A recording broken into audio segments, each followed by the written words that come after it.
I had my eyes on it from the time, you know, start running, going downfield, and you're looking back.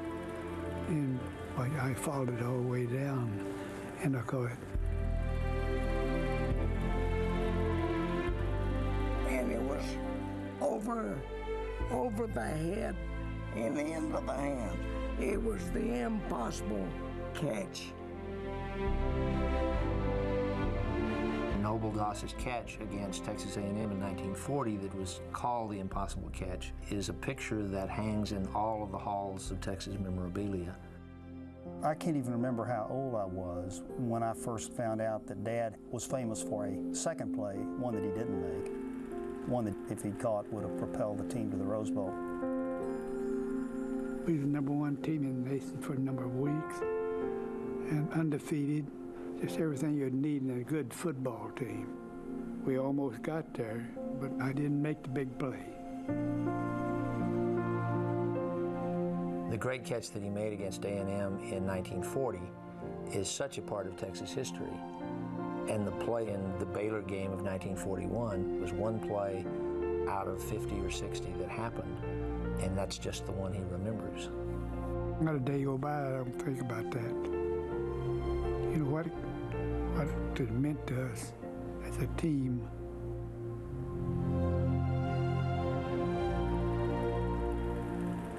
Whether I catch it, I don't know. Just missed the ball. I just don't think that he will probably ever get over that time that he let his teammates down. And I've said to him so many times, Noble, people didn't think about your dropping that pass. You made it one of the greatest catches in football history, but he never did let it soak through. That cost us a national championship. No question about that. And that's what hurts so bad, you know. I think the time that he carried the team on his back to a victory with an impossible catch, it didn't mean anything to him. It was just a win for the team. But I think the drop was his drop that cost his team a trip to the Rose Bowl. He agonizes over the fact that he dropped the pass. We've tried to talk him out of it, but he won't buy it. It was just an opportunity that he had once in a lifetime, but it just wasn't meant to be. And Noble, we hope you're watching today because there's about 100 or so Longhorns who want to make you forget that one miscatch and remember the great one you made. Now, one of the great things about coming to the Rose Bowl isn't just because you come to Southern California, but you get to see Mickey and Minnie and everyone else at Disneyland. Kickoff is coming up.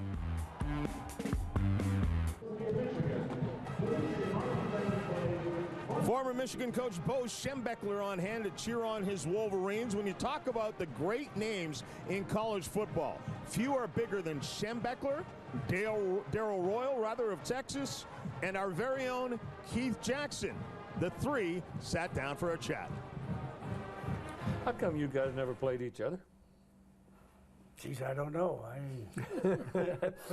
Let's put it this way, I had enough problems. I'm not going down there to hunt up Darrell. Oh, man, Tufts don't look up Tufts. You know, if you're going to get in a scrap, don't get in a scrap with a tough guy. Yeah. If you were to walk up in these two locker rooms before you go out and play the game, particularly this game, do you have any feel of what you might say to them? I'd emphasize the fact that we always pride ourselves in being one of the great football schools in the nation, and now we have a chance to play one that's equally as great.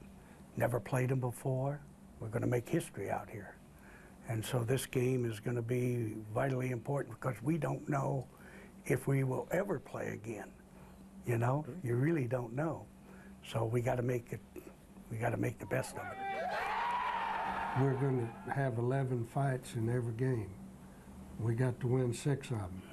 If we win 6 of them, if we have 6 of our 11 play better every down than the guy that's playing his equal position, we'll win the ball game. The biggest win? The biggest win for each of you. What was your biggest win? 1969, no question about it. Yeah. It was Woody's best team. He had just gone through 2 years undefeated coming into the last game, and we got him in Ann Arbor and beat him. The biggest game of my career is when Bo beat Ohio State. Yeah, I forgot about that. Yeah, but you know that vaulted us into #1. We'd have never finished. Bo, I've always said that we didn't win the national championship. Michigan did when they beat Ohio State. But you know the interesting thing, when we came to the Rose Bowl and I had the heart attack here, and I'm sitting in the I'm in the hospital here, and Darryl had won the national championship. He'd done everything, and so you know everybody would think that he would be the coach of the year.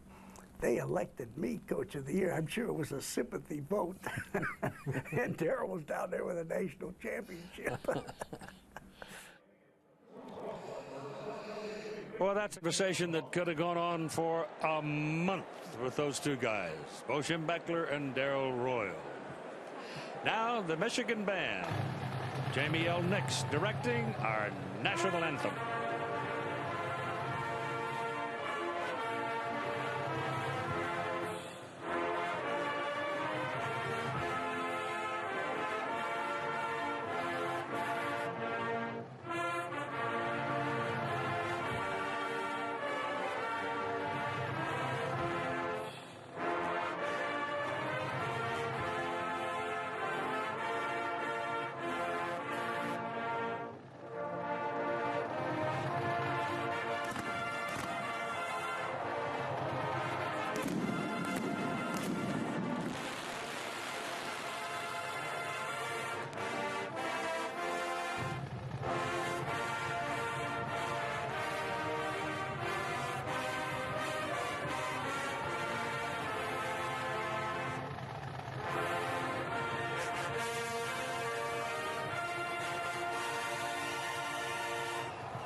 B-2 from Whiteman Air Force Base, Missouri, passing over the Rose Bowl.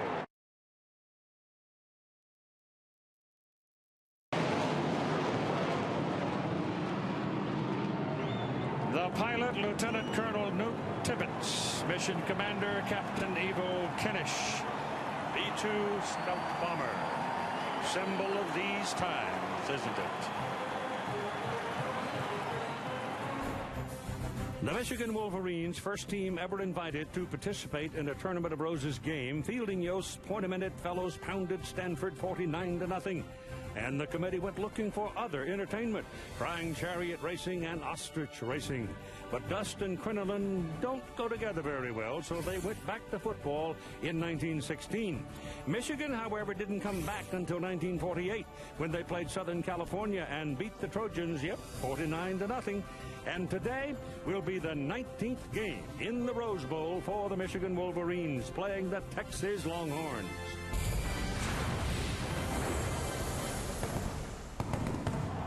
And the matchup in this 91st Rose Bowl game presented by Citi is a first. The first time Texas has ever played here.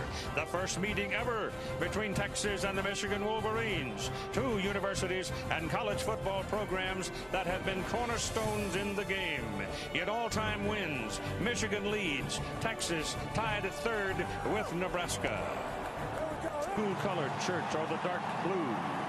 Right now, here's the pall of smoke, and here come the Texas Longhorns into the Rose Bowl for the very first time in 112 years of college football. The Longhorns 10-1, runners runners-up in the Big 12 Conference. Coach Mac Brown, 7th year at UT, 69-19, and he just agreed to a 10-year contract for $25 million. And here is Todd Harris with the coach. All right, Happy New Year to you, Keith and Dan, and Coach, Happy New Year to you. I know this game has meant a lot to you growing up watching it. What does it mean to you and the Longhorns to be here now? Todd, it's great to get here, but when you're at Michigan or Texas, you need to win the game. So it's a fun day. Happy New Year, everybody. What a great game. Good luck to you. Hook 'em horn. Thanks, Todd. And here are the Michigan Wolverines, co-champions of the Big 10 Conference, 9-2. Their 19th Rose Bowl game. Coach Lloyd Carr has been to 15 of those games, 3 as the head coach of the Wolverines, the others as a member of the Michigan coaching staff. Now here is Todd with Coach Lloyd Carr. Coach, Happy New Year to you. Do you feel an advantage that you've been here before, especially as early as last year? Well, I think any time you've been somewhere before, it helps. But I think it all comes down to how we play today. Happy New Year to you, Todd. Congratulations to you. Go Blue. Thank you. Keith, up to you. All right, we're all set for the 91st playing of the Rose Bowl game presented by Citi. Coming up after this. Now, here are the FedEx Air stats for today's matchup. And here are the FedEx Ground stats.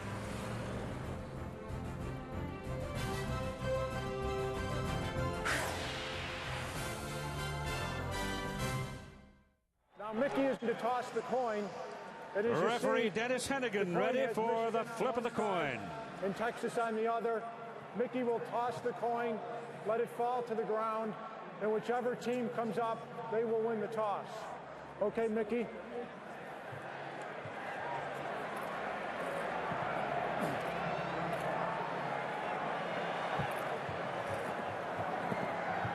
Texas has won the toss.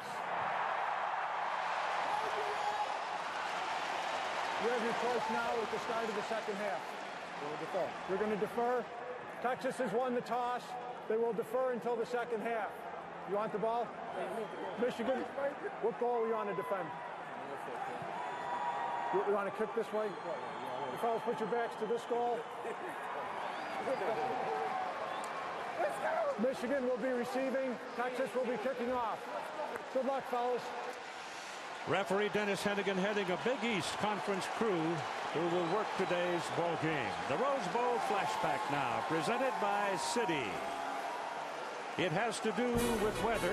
The last time there was meaningful rain here on the Rose Parade and the Rose Bowl game was 1955 when Woody Hayes made his first trip to the Rose Bowl with his Ohio State Buckeyes as national champions. Their opponent, Southern California, they scored in spectacular style on an 88-yard punt return by Aramis Dandoy, but the Buckeye quarterback Dave Leggett led his team through the rain and the mud to a 20-7 victory. That was 50 years ago, the last time it rained on the Rose Bowl. Well, we've had hard rain here in Southern California over the last few days. Yesterday was brilliantly clear. Today it is cloudy, but it is dry, and it was dry this morning for the parade. And now it's time to play some football. And Dan, do you reckon there's a little cottonmouth out there? Well, I know there is, Keith. This is such a great scene with half the stadium in burnt orange, the other in blue and maize, and the Longhorns electing to kick off to Michigan to put the great defense and especially Derek Johnson on the field.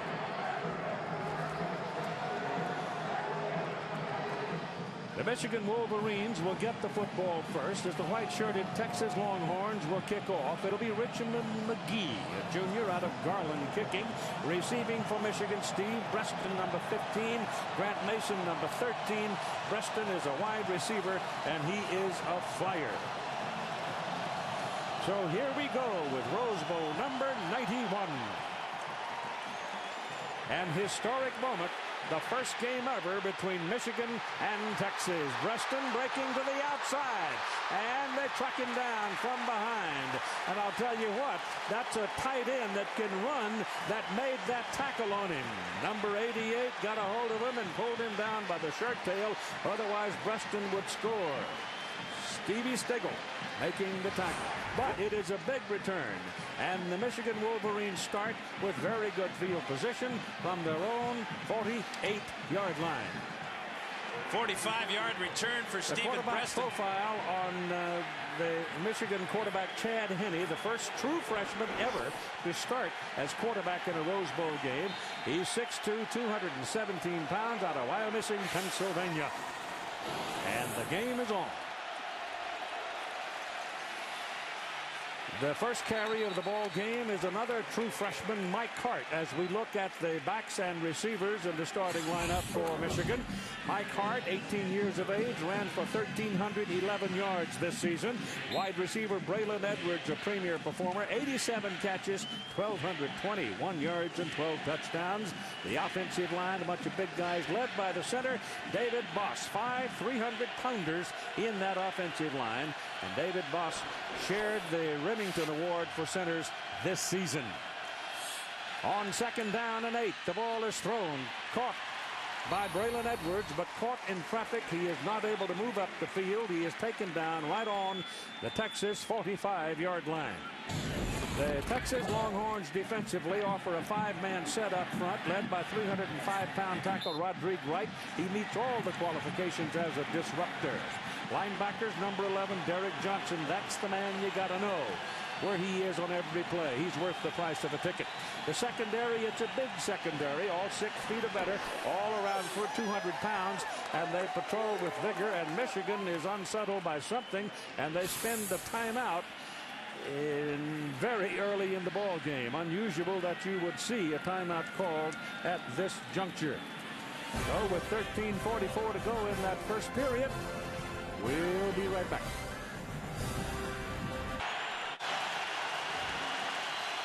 As we come back to the Rose Bowl, it is 3rd down and 3 now, and our only guess, it must have been something to do with personnel for the Michigan Wolverines. 3rd and 3 to keep the ball.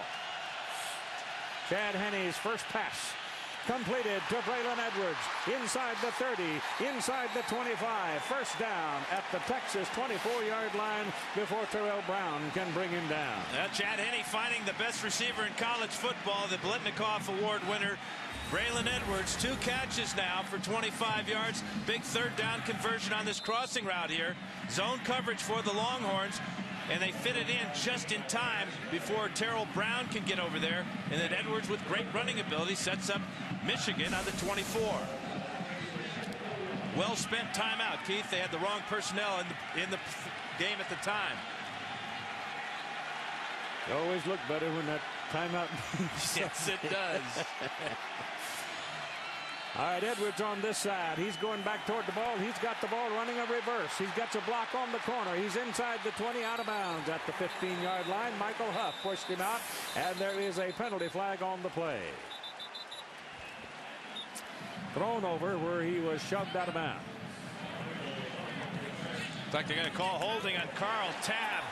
Tabb had to hold his block literally for a long time as a slow developing reverse play for the Wolverines, who don't run a lot of gadget plays. Holding, number 17 on the offense. 10-yard penalty from the line of scrimmage. We told you this is a Big East Conference crew headed by the referee, Dennis Hennigan. Edwards had gone in motion. Now he's going to circle back and take this handoff from Michael Hart. Good job by Hart. Then on the outside, number 17 tied up here. That's Carl Tabb holding on to Cedric Griffin. So it's an 8-yard gain, a 10-yard penalty. It'll be 1st down and 12 for the Michigan Wolverines. On the outside, it's Jermaine Gonzalez. He's into the ball game. Jason Avant hurt, can't play. Ball to the corner, too high and too long. He got his hands on it. In fact, I think he caught Steve Breaston, but Breaston had run out of real estate and could not get control inbound. And he just a little bit late on the delivery, but it was another fine pass. He is really sharp to start this game. Even though it was incomplete, he's got to feel good about getting the ball out to Breaston. In talking to him on Thursday, we were down visiting. It seemed like I'm almost talking to a third person. He was so focused. Yes, he was. Very, very mature. 2nd down and 12. Any throwing? No, giving inside.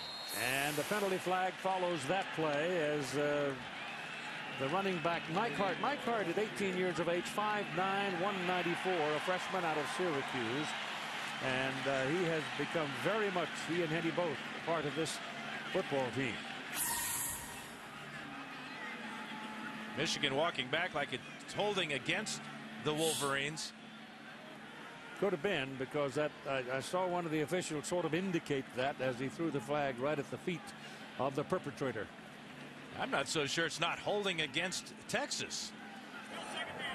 Holding, number 75 on the offense. 10-yard penalty. Repeat, second down. David Boss gets the call, but watch how Larry Dibbles works him.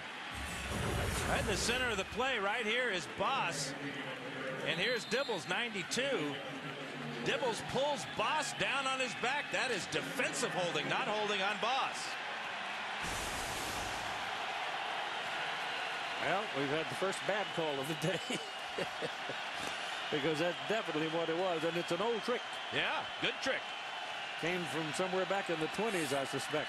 Henny back, get the little heat from the outside, passes away down the middle, and a little bit too high for Braylon Edwards. Braylon gave it all he had. He was running at full speed. He ran into Philip Giger. Giger's a 205-pound safety, and he couldn't quite reel it in. No, but this ball is on target again. Number 1 is Braylon Edwards. Thrown a little bit high, but Edwards is 6'3", and he normally makes this catch. Giger with the coverage there, but it was going to be late. Ball went right through Edwards' hands. Michigan close to blowing a great opportunity to start this game. It is now 3rd down and 21 after that second penalty. And Henny with a lot of time gets it away, and it is incomplete. And the opportunity is going to get away from him.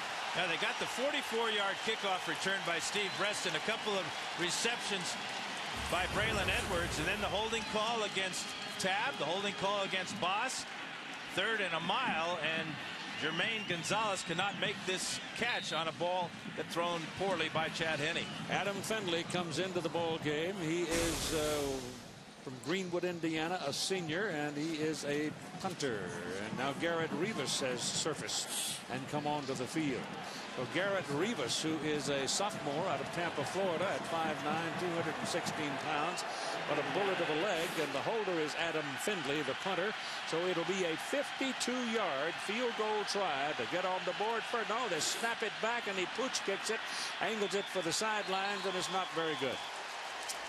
So the second time early in this ball game, we get a little trickery out of the Michigan Wolverines. That was a man-sized field goal try at 52 yards for him, so he pooches it, but he didn't get it downfield very far. It'll be Texas on the 18. The Rose Bowl game presented by Citi. This ABC Sports exclusive presentation brought to you by Citibank. Thank you from Citi, a new kind of rewards program from a card you can count on. Jeep trail-rated capability. Don't go off-road without it. FedEx, proud sponsor of the BCS. Go air, go ground, go football. And Budweiser, the bright color and crisp, clean taste you'll only find in the king of beers. Well, let's back everything up and forget everything that happened, because in all of that melee, there was a flag thrown because there was a dead ball foul, too much time. Clock ran out, and so consequently there was no play. Dead ball foul, no play. And now with that added yardage to their situation, Michigan's Adam Findlay is in the punt, which is where we started in the first place. He's standing back at his 47. He'll hit it around the 50, and he's trying to get up in the air and kill it deep. And it takes a Texas bounce and goes on into the end zone and will come out to the 20-yard line.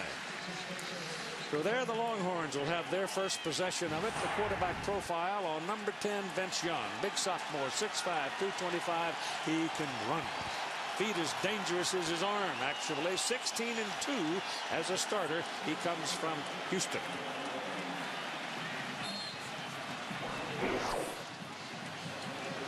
So from the 20, the first snap of the game for Texas, and Nate Jones is in to give him 3 wideouts.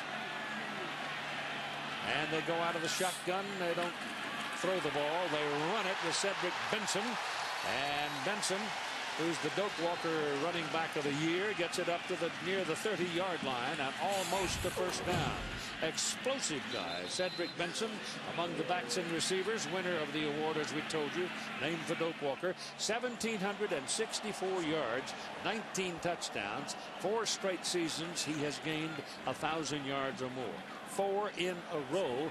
And we've got a Texas injury off the very first offensive play of the game. And guess what? It's Benson.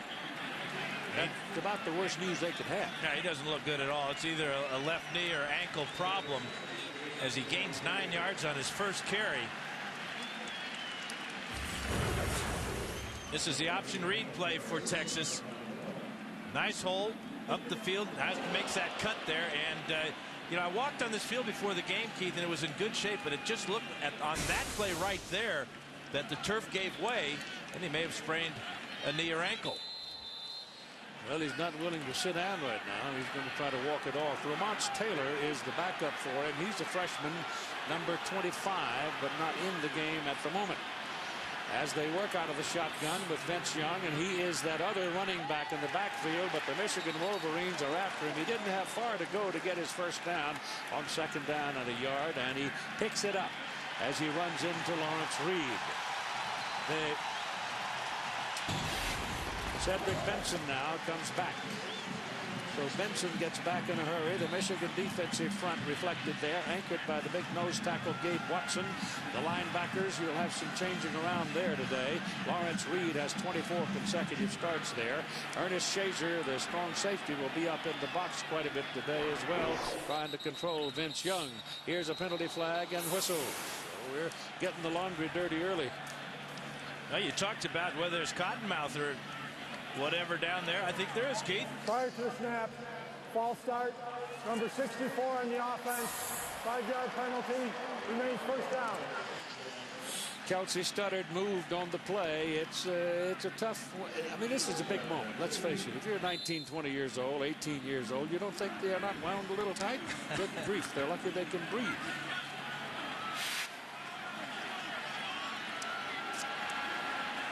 So the penalty makes it first down and 15 for the Longhorns now at their 25-yard line. Still working out of that same formation. 3 wideouts. Young takes it up the middle. And he was stopped, but then had enough strength to pull away and made something out of nothing. Gabe Watson had him originally, and he sort of wiggled away from Gabe, and then Monday came in to help. And because of the unique talents of Vince Young and Cedric Benson, and the fact that the Longhorns use 3 wide receivers so much, the big difference has been for Michigan, you're going to go to a 4-man line with Gabe Watson over the center and 3 linebackers, and they've moved Woodley, Lamar Woodley, and Pierre Woods to defensive ends to get more speed on the field. Staying with that formation, Vince Young back, tackled in the backfield. Terrific play by Lawrence Reed as he shot the gap and found his target.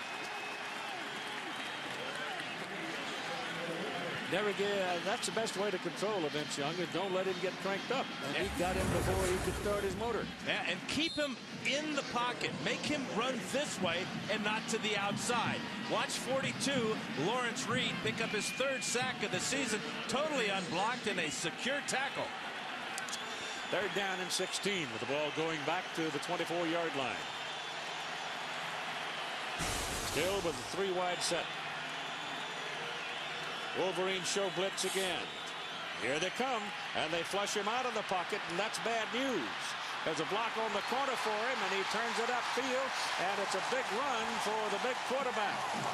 Lamar Woodley reaching for him.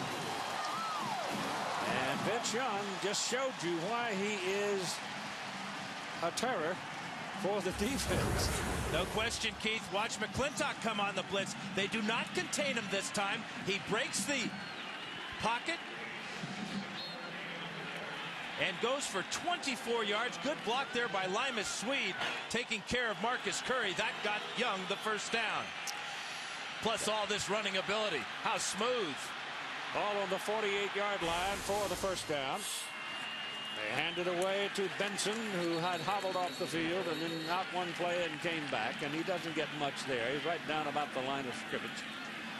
Michigan really has an eye on Benson.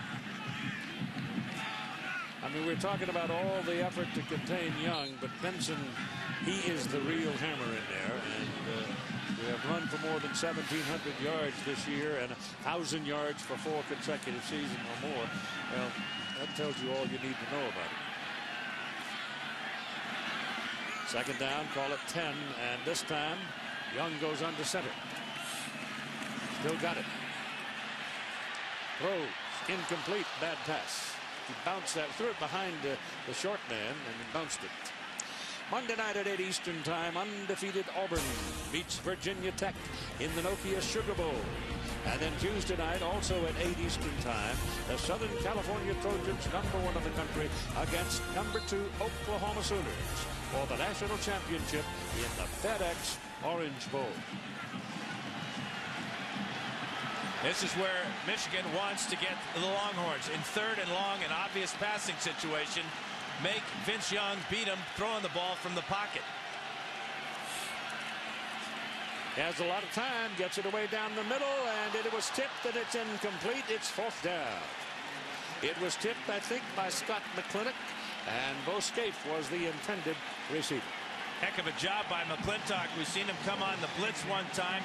That time he dropped back about 20 yards. And I'm not sure, even if McClintock doesn't put his hands on this ball, that it's going to get through, because the other linebacker, Prescott Burgess, was all over Scaife. These guys have got their middle linebackers running a lot these days, don't they? In both directions. Yeah. Richmond McGee. Bad kick. Off the side of his foot, but a pretty good roll on it, and he rolls inside the 20-yard line. He didn't get much, got about a half of it, and it slides off to the right. But even so, it's a pretty good kick. You're watching the Rose Bowl game presented by Citi on ABC Sports. With 8:37 to play in the first quarter, no score between the Texas Longhorns and the Michigan Wolverines here in Pasadena, and it remains dry, though we have a pretty good cloud cover by now. The ball has finally been placed down on the 18-yard line, where Michigan will own it. And this time they're pretty close to their own neighborhood as they come out with Braylon Edwards, Jermaine Gonzalez, and Steve Breston as their wide receivers. Now they've got Edwards moving back toward the ball. Chad Henne gives it away to Mike Hart. Hart caught by the ankle as he reaches for the line of scrimmage. He'll pick up 1 yard. Let's take a look at our Jeep rushing playbook, Keith.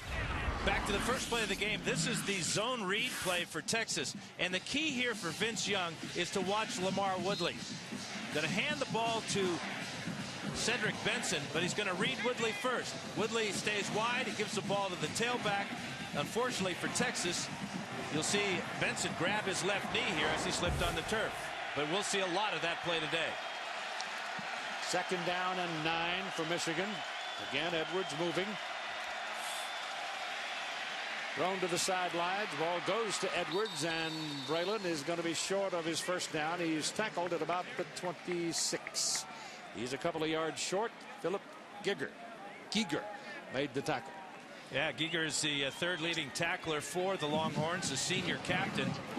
Big guy, 205 pounds, sure tackler. But this will set up another 3rd and short for Michigan. They converted the first time with that pass play to Braylon Edwards on that crossing route. 3rd and 2. If Michigan does not pick up the first down here, then you figure that Texas might get pretty good field position for their next possession.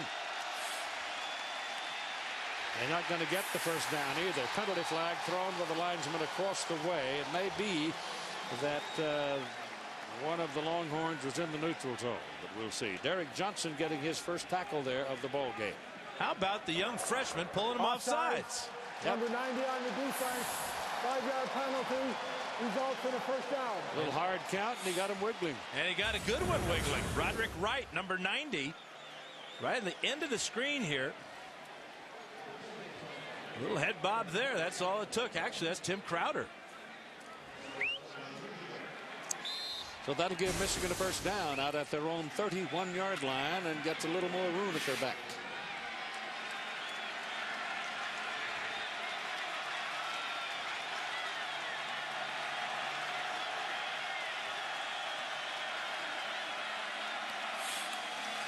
This is Hart. Pretty good blocking on the left side of center. Crowder comes in to make the tackle. Hart is he's short. At 5'9", they say it doesn't look it. There are going to be some great collisions with Derek Johnson and Kevin Dudley. Dudley goes for the middle linebacker that time, and Boss comes off on Johnson. Good gain, though. Best run of the day for Michael Hart. Massaquoi and Tyler Ecker double tight end in here now for Michigan.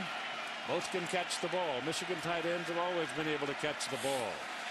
And he throws, ball batted in the air, and it's incomplete. Hit by one of the linemen as he delivered it. And he had one of those tight ends coming clean up at the top of your picture. But the ball didn't get him. Yeah, Massaquoi, 16 catches on the year, was named All Big Ten. Tyler Ecker at 6'6", another good tight end. You know, Texas has got two fine tight ends as well, and David Thomas and Bo Scapes. They can run. These Texas tight ends can really haul it. It's 3rd down and 3. Now, my goodness. That was a total miscommunication there because Hennett threw it. The closest man to the ball by far was a Texas man. Well, I think he was trying to find Mike Hart, but you mentioned that he's a little bit short, Keith. He's about 5'7", and I think Henney just couldn't find him. When he looked up, Hart was nowhere near that ball. And they'll punt. Adam Findlay in. His first kick was for 40. He had a long this year of 68. Ramont Taylor is back there to receive it. Lamont is standing back inside his own 25-yard line. Findlay figures to hit the ball around the 34 and does. It's a low liner. Might be a little room to run here. Ramont Taylor takes it, retreats to the 15 to 14. Backing up. Now he gets a little help from his friends, but he is taken down at the 15-yard line. That's very good downfield coverage by Patrick Massey on the special teams. Mike DeBoard coming back to coach the special teams, having left his job at Central Michigan.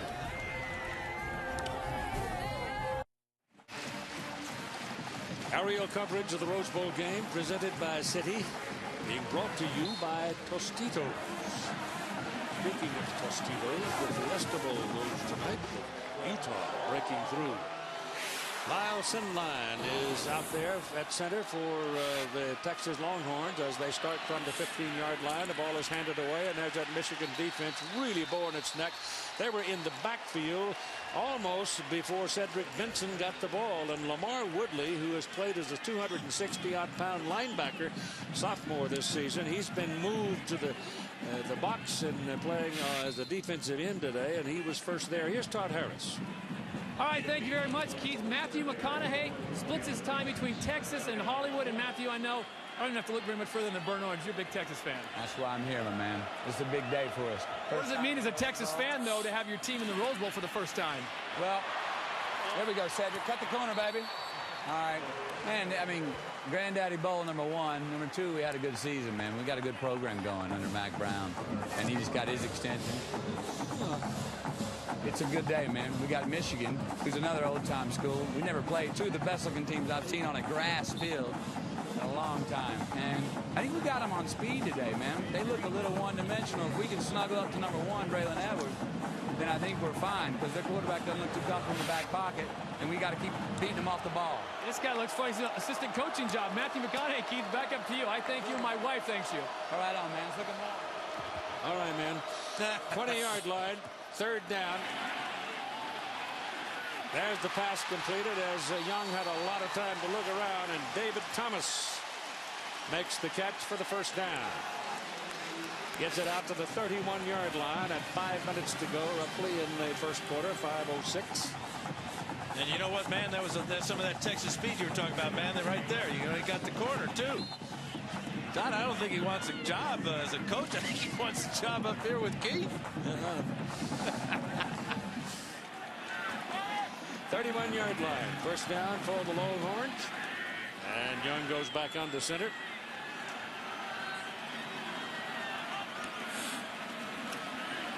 Look, he's terrific protection. And he's got his man over here. Same fellow who caught it a while ago, Bo Scaife. He was running down the middle.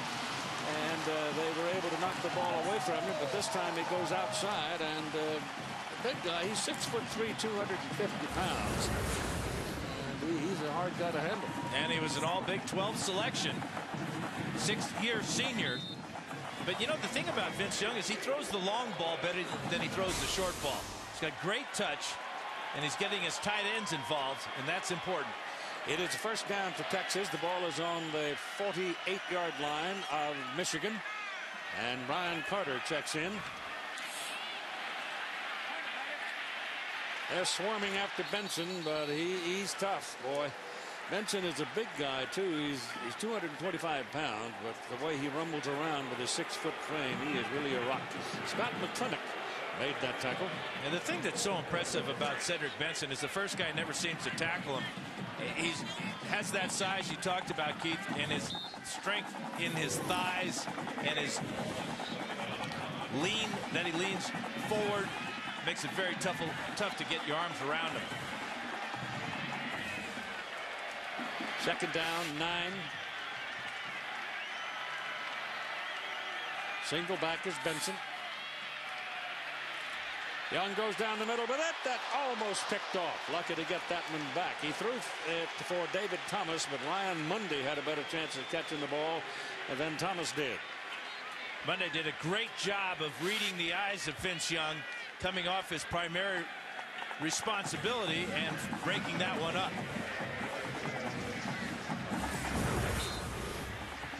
Here's Thomas just running a seam route. You can see how Mundy's just laying in wait there and really should have intercepted this ball. Like he got both hands on it.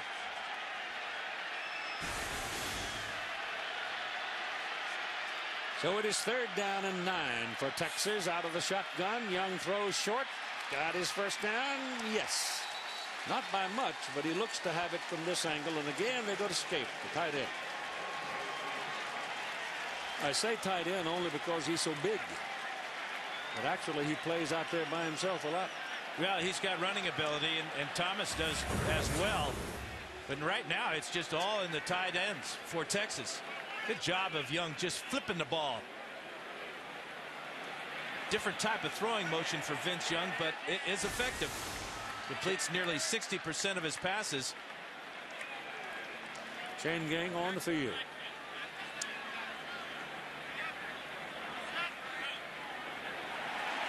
Got it. Eyes are on the halfback. Good effort by Scaife. You know, he caught the ball. He was about 3 yards short, but he outweighs Prescott Burgess by about 20 pounds and very determined to pick up that first down.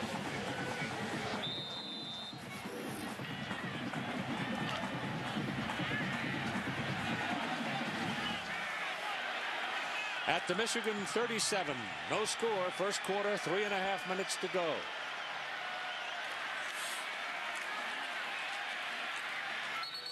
He took it away. He put it, it's almost the old Belly series there. He gave the ball to Benson and then took it away from him, kept it himself and edged off to the right side, and they'll give him a yard, looks like. Yeah, it really is an option play, Keith, because he's reading the defensive end. And if the defensive end closes on the potential ball carrier, he pulls the ball out and takes off himself. But that time it was played perfectly by Michigan. I thought for a minute that Cedric was going to take it anyhow. Well, there's a lot of trust involved in that exchange, you bet. Time call, Texas. 2 minutes and 48 seconds to go in the first quarter. We still have an empty scoreboard here at the 91st Rose Bowl game. Next Saturday, the NBA on ABC features the Knicks battling the Cavaliers in regional action, or the Nuggets taking on the Spurs. Next Saturday, that's at 1 Eastern, 10 a.m. Pacific on ABC. Pretty ragged play throughout this first quarter, Keith. You know, we talked about these teams are not familiar at all with each other, having never played, and it really shows. It's almost like a couple of heavyweights just feeling each other out. A couple of jabs here. Nobody's really tried the bomb yet. Perhaps it's time now for Texas to get some of their wide receivers involved. Well, their top guy is Tony Jeffrey. He's a 6'1", 175-pound senior out of Houston, and he can run. Runs downhill.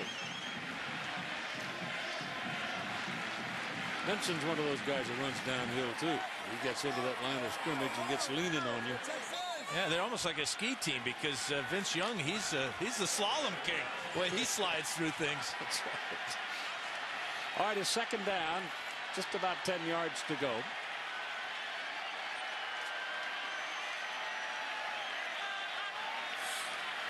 There's your pitch outside to Benson. Benson gets around the corner, and the Wolverines got caught inside, and the quickness of Benson hurt him.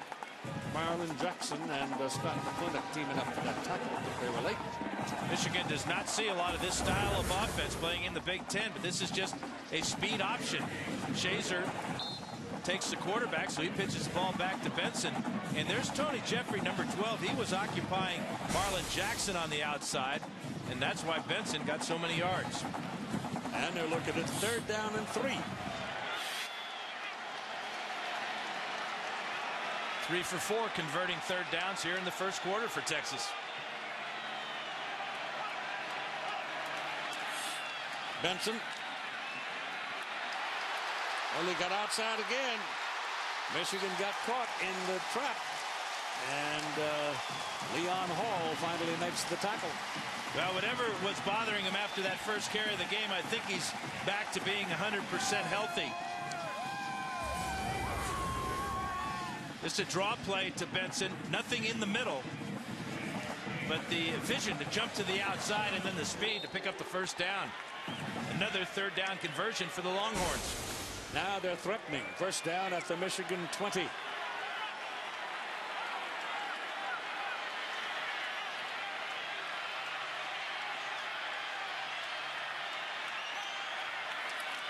Young shopping. Throws short. Jeffrey drops it. Here's Todd. Well, Keith and Dan, you pointed out after that first play with Cedric Benson, when it looked so bad on the replay, he came off the field, talked to the trainer, said, my knee really hurts. He stood there, set out one play, said, you know what, my knee feels better now, I'm ready to go back in. Cedric Benson right now definitely wants to be on the field here at the 91st Rose Bowl game. Well, it looks like the tire's full of air. He's not making any painful music about it. He's just working. Adrenaline. Yep. Young up the middle. He's touchdown.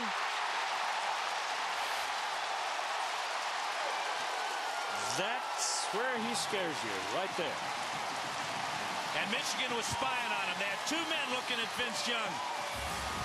But they've never seen anybody quite like him. Watch, that's Reed. Here's Shazer. Quarterback draw all the way for Vince Young. Reed gets taken out by Sendline, but look at this. This is just beautiful. The moves, the speed, the grace of Vince Young. Dusty Mangum for the point.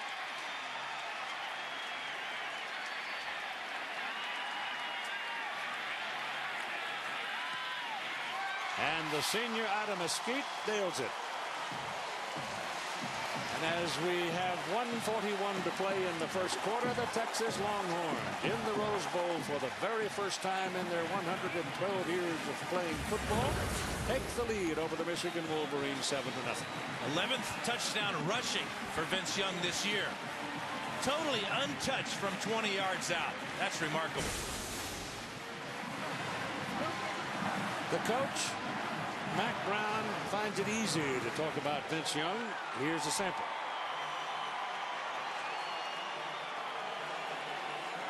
I saw him at Kansas keep his poise. I saw him at Oklahoma State play his best game when we were in trouble. I saw him at A&M fumble a ball that we didn't handle very well on a quarterback sneak before the game. 93% of the teams lose that have a 14-point swing like that, and I saw him come back and compete harder than I've ever seen anybody compete to win that second half because he wasn't going to lose that game.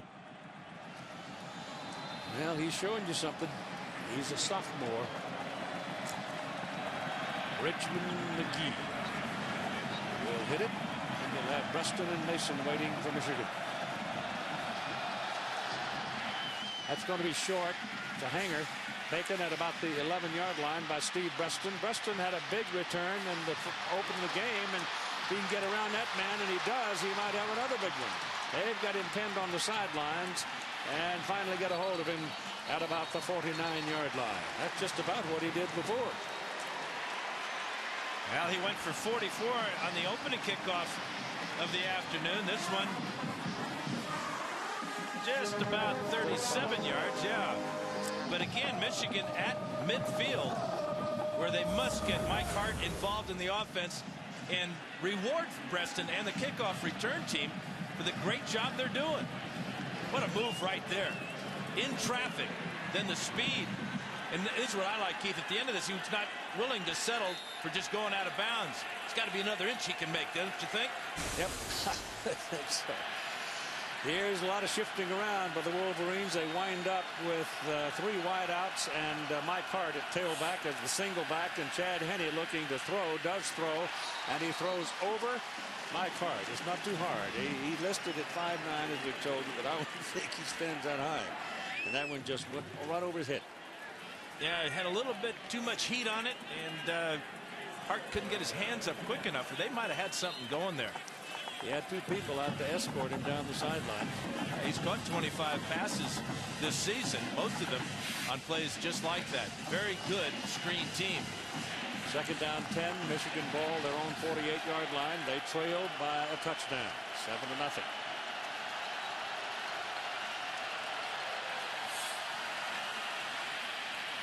Hart goes over the left side, and he's going to have about 5 yards on the carry before Aaron Harris, linebacker, brings him down. They must play pretty good football down in Mesquite, because I see a lot of folks on the roster here from Mesquite, Texas.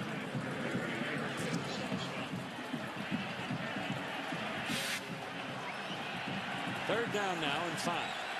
Just inside a minute to go in the first period.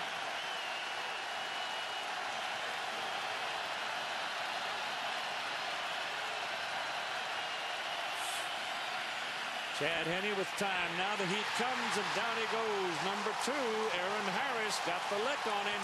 He came free, and there was a wide open shot right up the middle. Kind of a hesitation blitz by both Aaron Harris and Derek Johnson.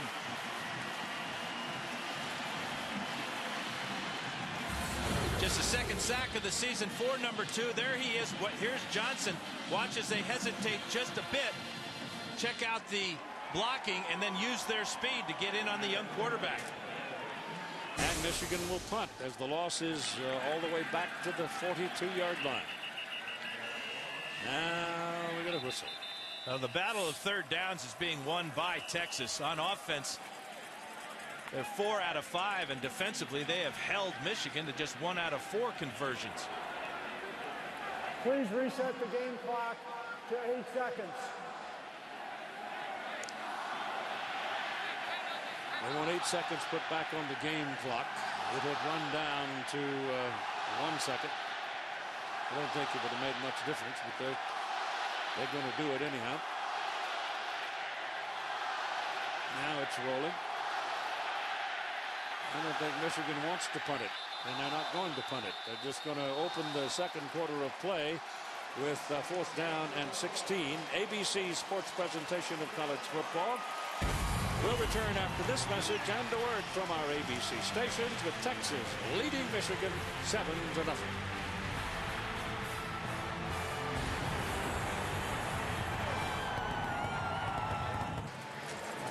Here we go to the second quarter of the Rose Bowl game today, presented by City. Bebo has arrived, and I heard a fellow say, if we win this game, I'm going to ride Bebo right down Rodeo Drive, he said. Look out. He might. On 4th down and 16, Michigan will punt it away. Longhorns are jumping around trying to distract Finley, but he pops it out of there, and it's a beauty. It runs Ross all the way back inside the 10-yard line. Coverage is pretty good downfield, and they're going to take him down inside the 10-yard line. So Texas, with all that fiddling around on that punt return, winds up deep in the bucket. Undefeated Utah against the Big East champs Pittsburgh Tostitos Fiesta Bowl over in Tempe. Bowl Championship Series continuing next right here on ABC Sports. If you got one of those toys in your closet you got for Christmas, one of those high definition things, you might as well pull it out because this game is available on high definition. It might warm your feet. Here we go. From the 7-yard line. Texas ball. They're going to run it around the corner. Michigan defense flowing very well on the play. And Romance Taylor is taken down after he picks up about a yard. And here's Todd Harris. Well, Keith, after that touchdown by Texas, Lloyd Carr went over specifically to Ernest Shazer and Roy Manning, and he said, contain, contain. He said, on your lineup, you're too narrow, you're in too tight. He wants them wider, and I think Dan made a good point. I don't know if they really understand how fast Vince Young is. He's a big guy, and until you get next to him, you don't realize how big he is, but the guy can absolutely fly. That time, he said they were in too tight. He wants them wider, more containment. Keith. Well, that's a message that they've had before. They heard that for 3 weeks. Young rolls it out, shopping around, looking for somebody. He's got a protector in front of him named Will Matthews, who's a big old fullback, 245 pounds. Yeah, the Wolverines struggled against Michigan State's Drew Stanton, although they did knock him out of the game with an injury to his shoulder. But against Ohio State, Troy Smith, and his ability to run 145 yards rushing was the difference in that one. They're a yard short of the first down, about a yard and a half, actually. So make it 3rd down and a long one. Will Allen checks in at the guard position for the Longhorns. Will's a big one at 310.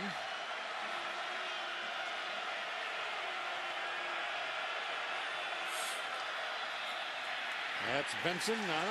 Didn't make it. He did not get back to the line of scrimmage. And it'll be 4th down and about 2. Or maybe a little more than 2 as Lamar Woodley and Scott McClintock just pinned him right at the line of scrimmage.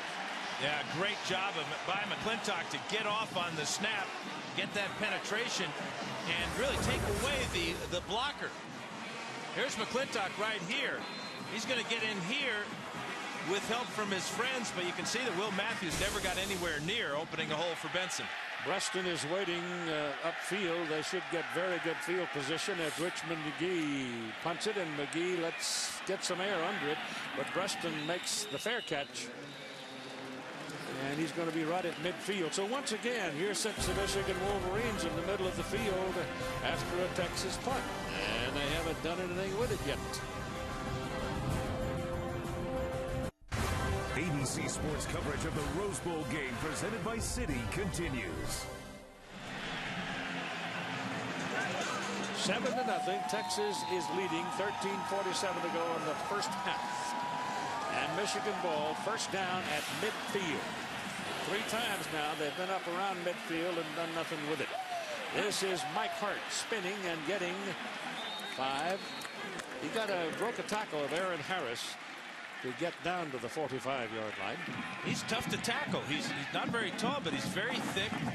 Great legs, where he just keeps driving, pumping those thighs, spinning, and he just bounced right off Aaron Harris. Yeah, he's like J.J. Arrington, some of those kind of guys. They ain't got no handles. That's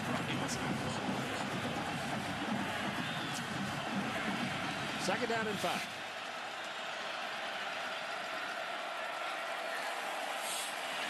This is Hart again. And they're going to need 2 more on 3rd down. So number 2 stepped in there and got a hit on him. Aaron Harris, boy, he's been busy. Derek Johnson's name has been called a couple of times, but he has one tackle solo. But the occupation of the offensive people with Johnson is giving Harris some room to work, and he's doing a good job of it. A preoccupation, I guess, is what I should say. Braylon Edwards now is the man going in motion, and every time he's moved, the Texas defenders have been moving. He was sort of angling toward the line of scrimmage, and the ball is given to Hart. He's going to have his first down as he got the ball down near the 39-yard line. Hart gets those hidden yards after contact. Last two plays, he has been able to pick up about 2 yards on each of them after he's been hit. That was a huge third down conversion. There is some serious big-time head knocking going on down in the trenches when Michigan has the ball. There's some paint swapping on those helmets. I'm sure some of those white helmets are going to have some maize and blue on them, and vice versa.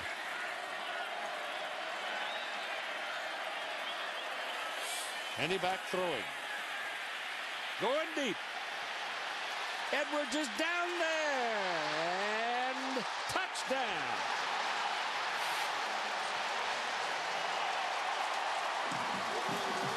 It was close. And the official gave it a long look. But he got a foot in. Henny had started the game 2 for 2, but since then he had been 1 of 7. He goes back to number 1, and number 1 produces another spectacular catch on a long ball. Safety late getting over. The ball is on target. The catch, the feet in. Touchdown, Michigan. Man, that's beautiful.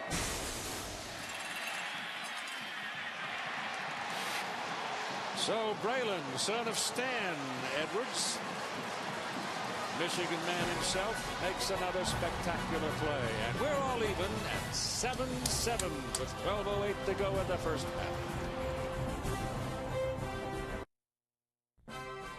The Rose Bowl game, presented by Citi.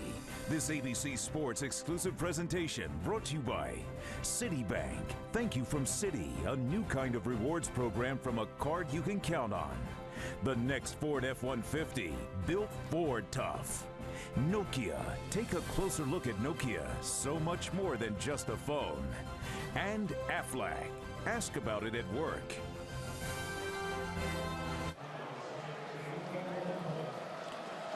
Great day in Pasadena. Arroyo Seco, the site of the Rose Bowl Stadium. Troy Nienberg will kick it off now for the Wolverines as they have scored, and the game is tied at 7, and the acceptance of the ball by Romonts Taylor at the 3-yard line. Got a little hole in the middle. Now he's going to go outside. My goodness, the Wolverines got caught in the middle of the field, and suddenly Romonts Taylor got loose, and Troy Nienberg, the kicker, finally pushed him out of bounds after a big return. Another freshman on display here at the Rose Bowl today. It's going to get up into the wedge. He's going to run into his own man. Probably that's the best thing that could happen to him right there as he bounces back and then to the outside and shows off that blazing speed. Offensive coordinator Greg Davis told me he wants to get Taylor the ball 6 to 7 times today to take advantage of that rare speed. First down, the ball is at the 42-yard line.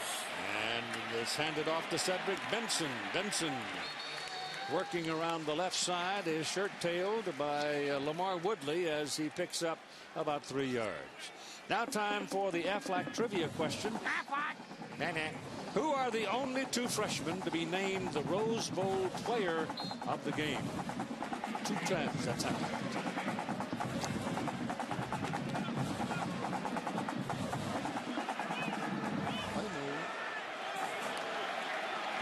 Second down, 8, Texas. Young keeping. Gets to the 48. And Rondell Biggs gets a tackle for Michigan. It'll be third down.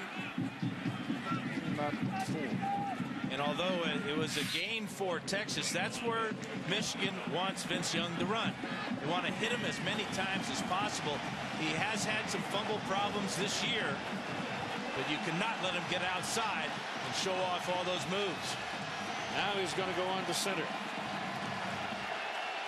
on 3rd and 4.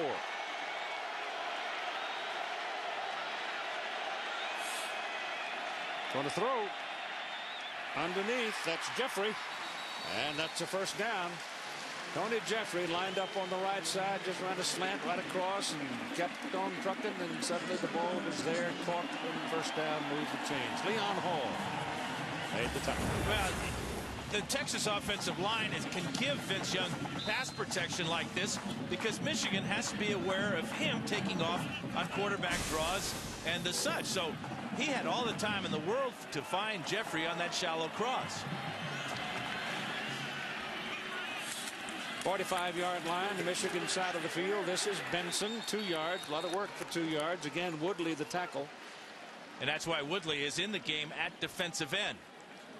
Jim Herman has opted to go to a 4-down line configuration with Woodley right here, and going to take advantage of his unique running ability to run down the very quick Cedric Benson. Ball is just inside the 43. Now on the Michigan side of the field, 7-7 game, 9:40 to play first half. Clouds are getting a little heavier and the sky a little darker, and the lights are on. Young throws, ball caught to the outside again, and a sharp tackle on Tony Jeffrey by Marlon Jackson. Marlon really nailed him. Well, he's a great open field tackler. He's pretty good at just about everything he does. Played safety for the Wolverines last year, now back at corner where he makes All-American. And this is why he only has 1 interception on the season. But in the open field, perfect technique. Waiting for Jeffrey to make the final move before he closes in and crushes him. Ball is on the 39-yard line. It is 3rd down and 4. Texas has been very good on 3rd down so far today. And it's because of Vince Young. And the ball again thrown short, rolling catch, good by Nate Jones, moved the chains. Yeah, I talked to Vince Young, and a lot of coaches have tried to change his throwing motion, and all it did was mess him up. He completes passes at about 60% of the time. He's really in a rhythm now because he is throwing the short ball as well as he throws the long ball. Real dart thrower, really flips the ball out there. Mack Brown, 10-1 is a familiar number in his tenure at Texas.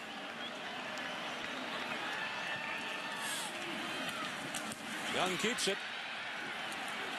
and gets hammered about the line of scrimmage. He bellied it with Cedric Benson and then took it into the middle, and they jumped all over him. The Wolverines got both things accomplished on that play. They took care of Benson, forced Young to carry the ball, and then there was about 6 Wolverines there for Young. Led by that big guy, Gabe Watson. Oh, Gabe, 330. And he earned that 330, didn't he? Leading biscuit eater on the team.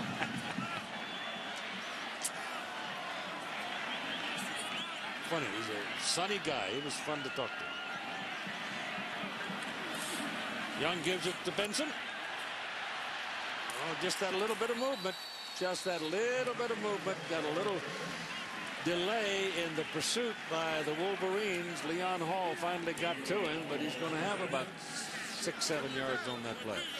And remember, he also ran away from Pierre Woods, another linebacker converted to defensive end for this ball game.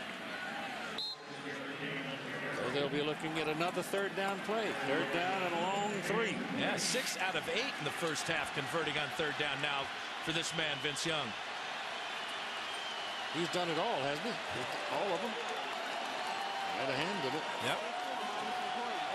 High formation this time. That's Jeffrey taken off. They give this one to Benson. And he goes for it. And that linesman coming in, both linesmen have got him on the same line, and he's short. Yeah, but I bet Mack Brown is real tempted to go for it on 4th down. Needs a yard. Yep, sending in 2 more tight ends.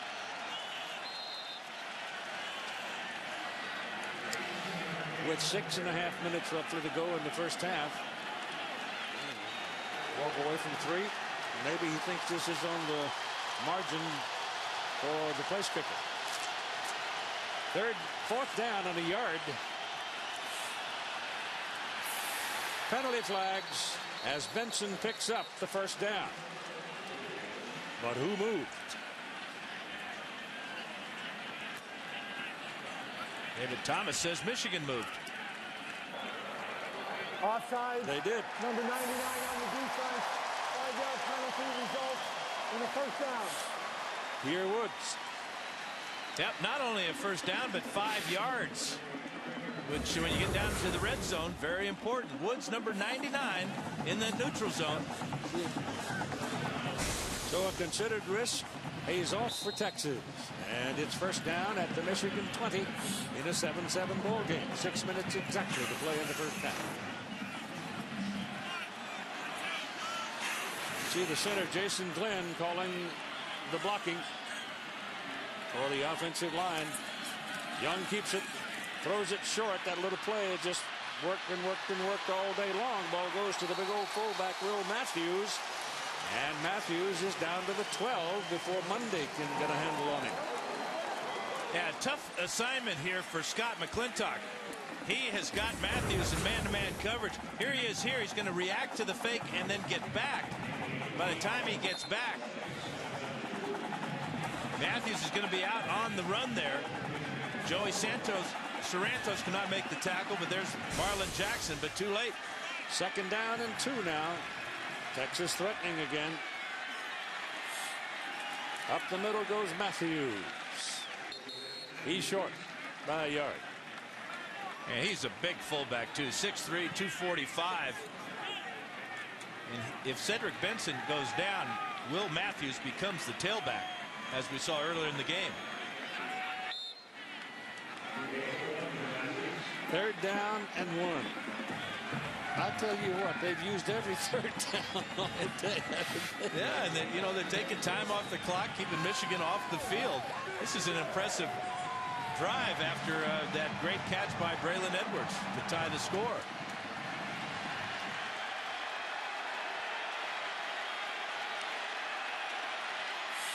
Young's got it, throws that same little pass to the outside, and this one goes for a touchdown to David Thomas.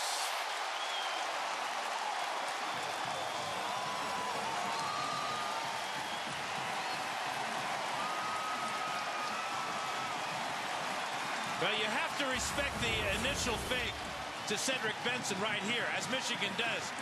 But Thomas slips out into the secondary, and it's a walk-in for Texas. 5th touchdown of the year for David Thomas. That leads the Longhorn receivers.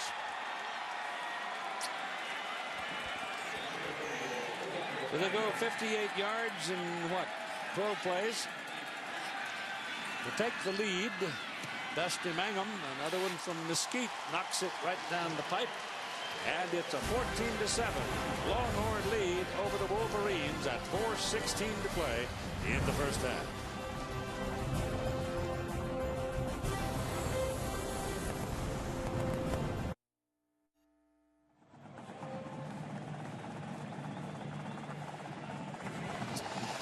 Texas will now kick off to the Michigan Wolverines at 4:16 to go in the first half. Texas leading 14-7, and Michigan needs to reply at this point.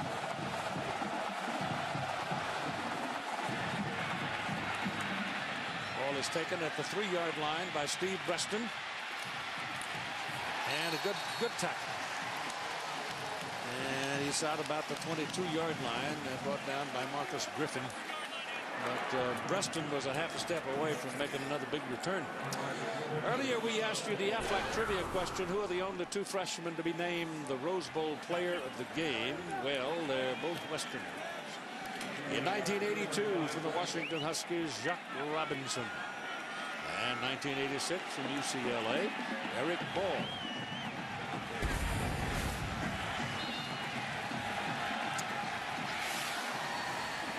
Check out this formation here, Keith. 4 of them over there. Now they set it up. It was a little bit late. Still got something out of it, but it was just a second or half a second late because the Texas defenders were able to get back there and get a piece of it. And let's spend a moment now with John Saunders. Alongside of Craig James and Aaron Taylor, you said to me before the game, it's about the game breakers out there, and they haven't disappointed. No, they haven't. There are two big game breakers right now that I've seen at Texas. There's one over at Michigan and Braylon Edwards. We'll show you what they're trying to do. You can see some good plays in the second half, but this is great to be down there. What's up with the cheerleaders, baby? You just attract the ladies. John, thank you.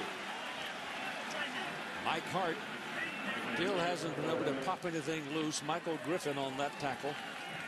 Yeah, Hart, 9 carries, just 29 yards here in the first half.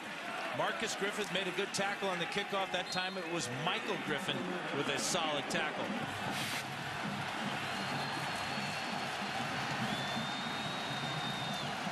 From Austin, Texas, Michael is. He's stayed at home. Third down and a long one. Preston, who had played quarterback in high school, lined up in the deep back position. Ball snapped to him, and he went to the sidelines. There was nothing out there but white shirts, and he does not get the first down. Brian Robinson looked to be the first man who got there. Now, Preston is very fast, but so is Greg Robinson's defense. At the tailback position, running short side of the field. Michael Hart a little bit late on his block, and just too many white shirts for Stephen Preston. And they'll have to punt. Adam Finley is standing inside his 20 and waiting for it for the Texas Longhorns is Lamont Taylor, who's the speed burner, the tailback. Yeah, the kick's out of there. It's a pretty good spin on it, but it's low, and it gives him he fumbled it. Ball knocked, he's knocked off the ball, and now the scramble's on. Michigan's got it. Now that's why a lot of coaches are reluctant to put freshmen in the ball games. We've seen a number of them today and playing very well, but Lamont Taylor on that tail-dragging punt with a lot of spin on it. The ball spun right out of his hands. Had to move a long way to go get it. His eyes come off it. He drops it, and the maize and blue pounces on it. Anton Campbell. Mr. Kelly Hayes right on that one. Yeah, Anton Campbell, one of the special team stars for Mike DeBoard. The huge recovery. Ball is just inside the 34 of Texas with 2:36 to go in the first half. Any back. Throws, and it is caught, and there's a loss on the play of a yard. He went to Massacor, the tight end, but he had a traveling companion. He was taken down by Eric Hall for a loss. You know, Texas in their secondary, Keith, they play so deep. They do not come up and press the wide receivers very often. And after Edwards burned Giger on the touchdown reception, they're playing even deeper and favoring Edwards' side of the field. Every time Braylon's moved, there's been a Longhorn go with it. That's why they miss Avant. And his pass is in the air to the end zone. Long gone. No chance. Edwards was cut off, went back into the middle of the field. Wound up, he looked like he was going for the left corner, then cut back toward the post, and by then the ball was away. Yeah, it had to get away, Keith, because there was a lot of pressure on Chad Henne. And there were also, at the end of that play, 2 Longhorns around Edwards. There's the hit. Again, it's middle linebacker Aaron Harris who has a sack in the ball game. That's why that ball was incomplete. Making an effort to make sure that Chad Henne's britches are dirty by halftime. We've got a timeout. We've got 1 minute and 48 seconds to go in the first half. 14-7 Horns. You're watching the Rose Bowl game presented by City on ABC Sports. On 3rd down, 11 now. The Wolverines come up with Chad Henne going under the center. 3rd and long. Edwards going back toward the ball.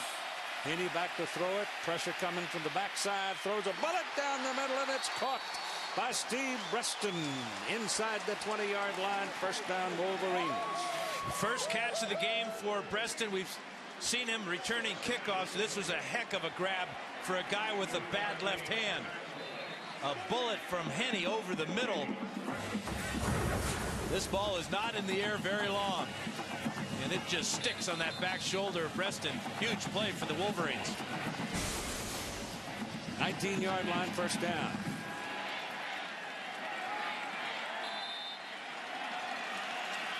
.128 and counting in the first half.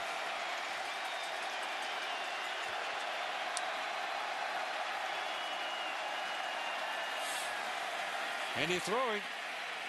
Tied in, Tyler Ecker, 6'6", big old target. And he slammed it in there. Yeah, he catches the ball, Keith, and he just leans down the field and picks up 3 yards. Again, watch how quickly this ball gets onto Eckert. He reads the zone defense, catches the ball, takes the lick, and picks up about 9. Second down and 1.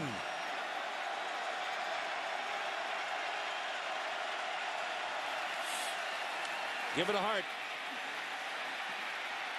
He's got the first down. They're going to give him the 8-yard line, I believe. Yeah, Michigan's going to burn their second timeout. That's a good move by Lloyd Carr after a heck of an effort by Mike Hart to scramble and pick up that first down. When we come back, the Michigan Wolverines will have first and goal at the Texas 8.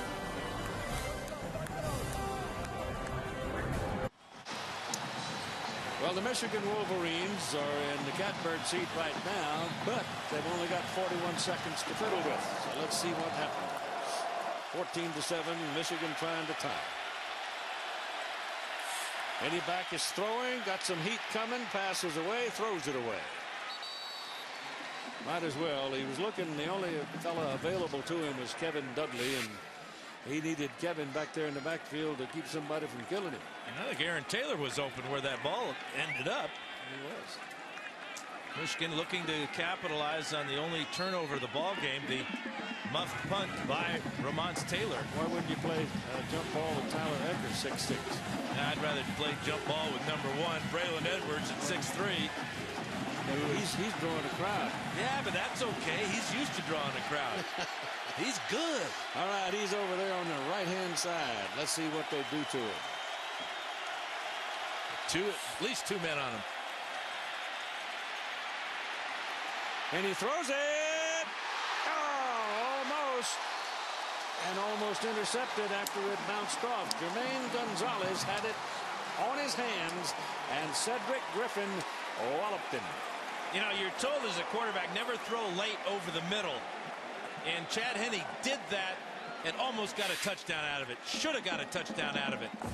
Real good patience by Henne to find number 18. That ball's got to be caught. Oh, you betcha. Great hit, though, to knock the ball out. Cedric Griffin right in the ribs. That'll make those fingers open up. Yeah, Jermaine will remember that one in the morning, I suspect. All right, it's third down and goal and 26 seconds to play. Henne throwing again. Better hurry. Gets it off into the end zone. Edwards. Somehow, somebody let him go, and he was there. When he's that loose, forget it. Play the fight song. How good is Chad Henne? How cool is Chad Henne? 2 great throws in a row. And watch Edwards head for the back of the end zone. Defensive backs are told not to go that deep because the ball can be thrown and completed in front of them. There's your jump ball, Keith. Yep. There's your touchdown, Michigan. And they're going for the tie now with only 20 seconds remaining in the first half of play. Got it. So Garrett Rivas, the sophomore from Tampa, has the ball game at 14. Well, Chad Henne with his second touchdown of the day, stepping up, finding number 1 in the back of the end zone. But you can see that only Aaron Ross is as deep as Braylon Edwards.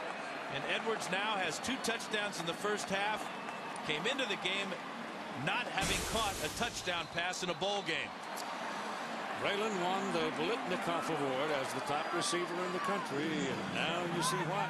38 career receiving touchdowns. That's a new Big Ten record, a new Michigan record. He surpasses the great Anthony Carter, the original #1.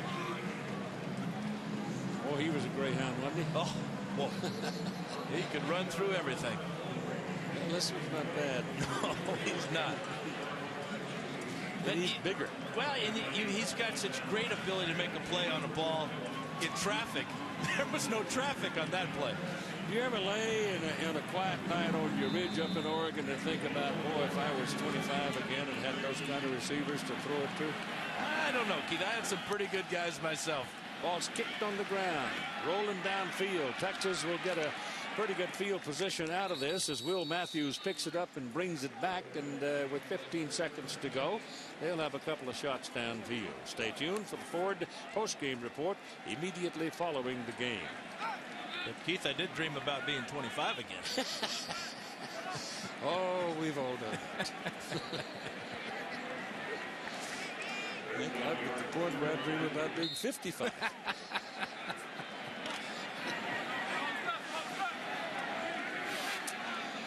So here we go. First down. Texas ball. Their own 34. 15 seconds. Yeah, they're going to the clubhouse in a tie game. Young turned around and handed the ball to Cedric Benson and said, don't drop it. And heading for the lunch counter in the locker room. And we are at a 14-14 tie. Some pretty good stuff going on here, huh? I love it. Big time players making big time plays.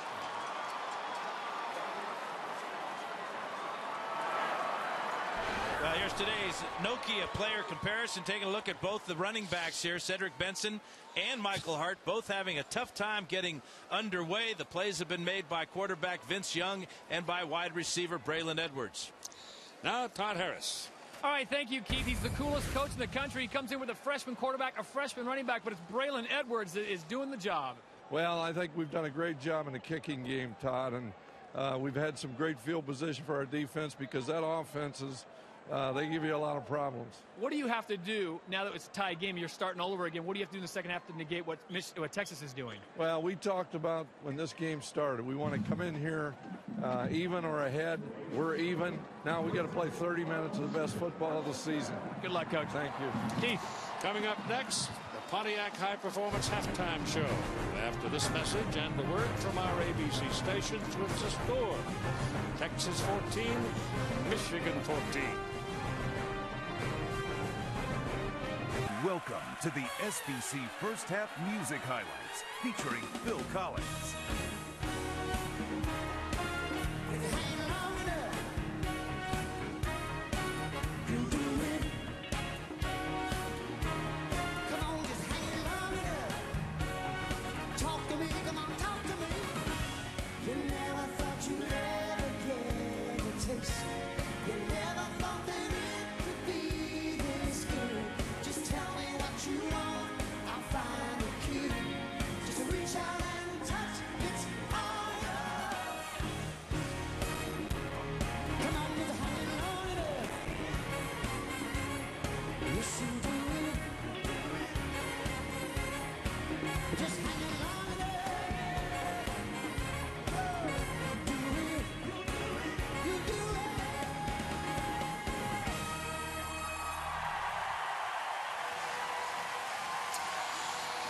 The teams have returned, and we're getting close to the second half in a 14-14 ball game. And here's Dan. Here are the Home Depot coaching adjustments. For Texas, Cedric Benson is only averaging 3.5 yards a carry. Defensively, Braylon Edwards is killing him. Michigan, they've got to get Mike Hart going, just 32 yards and 10 carries.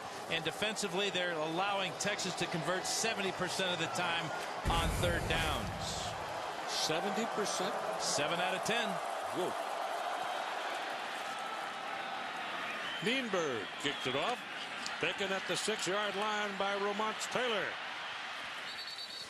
And the speed burner gets it out across the 25, up near the 27. Well, here's today's City game summary. You can see that Michigan not doing anything on the ground. The big play in the first half, of course, was that turnover, that muff punt by Ramons Taylor that Michigan capitalized on to tie the ball game at 14-all.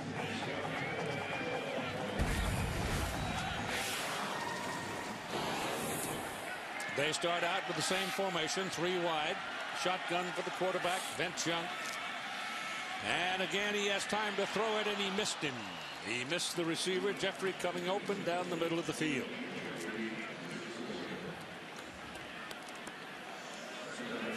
That was an opportunity that got away from Vince Young. He had an outstanding first half. 8 completions out of 12 throws, 75 yards, and that 1 touchdown pass to David Thomas. But that would have been a great way to start the second half. That would have put the ball out by midfield. Well, this has the making of a last mistake loses kind of a ball game. It's 2nd down and 10. Young's going to run it, and the Wolverines jump him. Maybe short of the line of scrimmage. Lamar Woodley, first man to hit him. Let's go back to the first half and check out Vince Young. This 20-yard touchdown run, he rushed 9 times for 57 yards, but he got it done through the air as well. On that drive, he was a perfect 5 for 5, capping it off with that 11-yard touchdown pass to David Thomas. Probably was a little easier to convince some of the Michigan defenders to stay in their lanes, stay where the game plan is, because that time they just stuffed him. He looks for that little short pass, though, and there it is. It's available to him. He completes it to Bo Scaife, and that'll be a first down. Well, of his 9 completions rather, Scaife has 3 of them, and the other tight end, Thomas, has 2 of them. He appears to be shaken up just a bit, though. Another crossing route for a Texas tight end, and with that size, Scaife picks up the first down easily. Lawrence Reed left the ball game, seemed to be shaken up a bit. Prescott Burgess is behind him, and Burgess is one of those with such high promise among the young ones. They give the ball to Benson, and Benson is right at the line of scrimmage as McClintock is there to put a hit on him. Benson is one of those kind of running backs, though. You just keep beating on him, and he keeps beating on you, and you keep holding on to him, and he hadn't done much all day, and then all of a sudden you're looking at his hip pocket. Yeah, only 5,500 yards rushing in his great Texas career. That's a lot of beating both ways. You got it. 2nd down and 9. It's actually 10. It's a matter of inches. They letting him get loose. He throws the ball this time on the run, and he throws it behind Will Matthews. Here's Todd Harris. Coach, it looked like you found a way to stop their running game and the rest of their game except Braylon Edwards. What do you do in the second half to shut him down? There's a reason he's the best player in the country at wide receiver. They're doing a lot of different things with him in formations to give us a tough time. We've got to continue to stop the running game. We've got to get more pressure on Chad, and I think that's the key. We've got to do a better job with field position. 2 long kickoff returns for them, the fumble, or we're probably up 21-7. So what I told the guys at halftime, great Rose Bowl. It's the way Texas and Michigan ought to be. 2 of the best programs in the country. 30 minutes to win. Let's go play. Good luck. Thanks, guys. Young loose. I mean, really loose. Touchdown. No flags.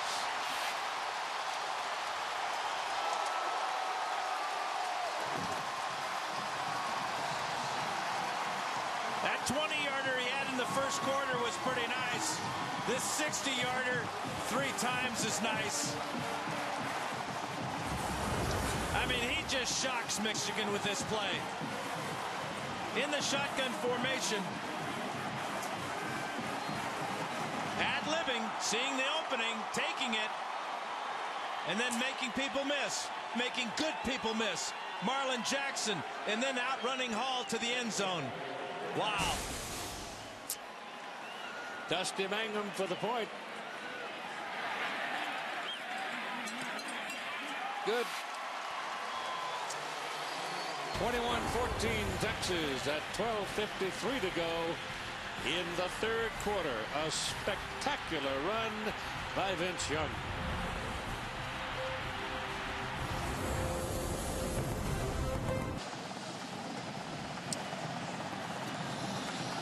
Vince Young, I can see some young football player looking at his daddy and saying, "Daddy, is he from our planet?"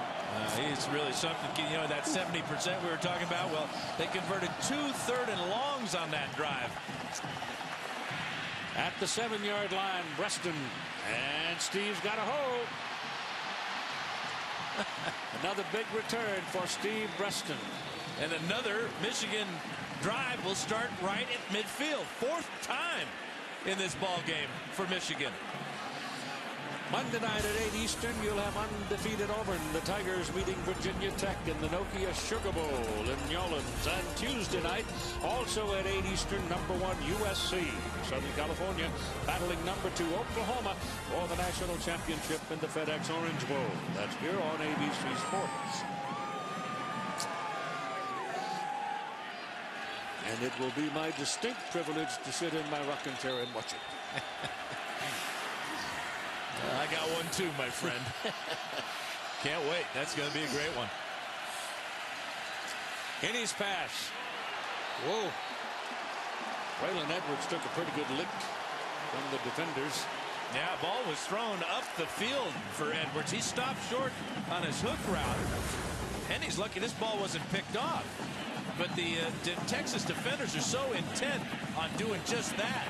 Aaron Harris having a heck of an afternoon as he drops #1. And it's 2nd down and 10. And Braylon may have a little ringing sound in his helmet.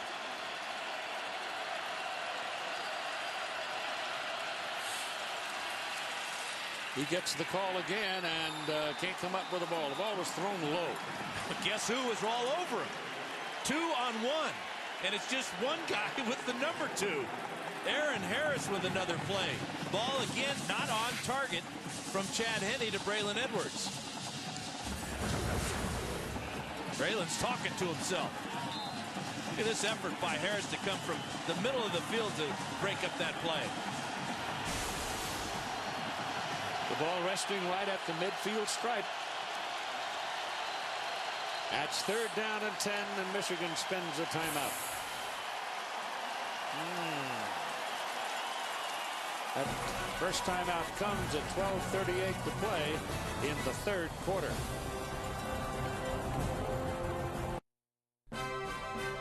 The Rose Bowl game presented by Citi. This ABC Sports exclusive presentation brought to you by Citi. Credit card and financial tools to help you live richly. Dodge. You can take life as it comes, or you can grab life by the horns. Taco Bell. Think outside the bun. And Allstate.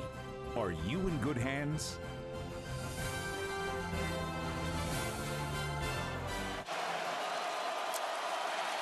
And we go here. 12:38 to play in the 3rd quarter. 21-14 Texas. Michigan on 3rd down and 10 at midfield.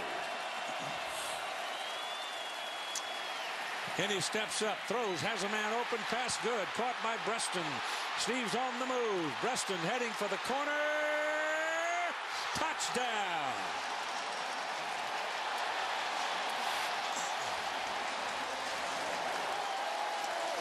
Well, Steve Breston is an exciting football player, and he finally got a chance. And another well-used timeout, huh, Keith, on 3rd down. Boy, they're drawing up some good plays in the dirt over there. All this speed by Steve Breston. Just his 3rd touchdown of the year. He's been battling injury, but he is at 100% and all that speed right to the corner of the end zone. To tie. It's good. Garrett Rivas.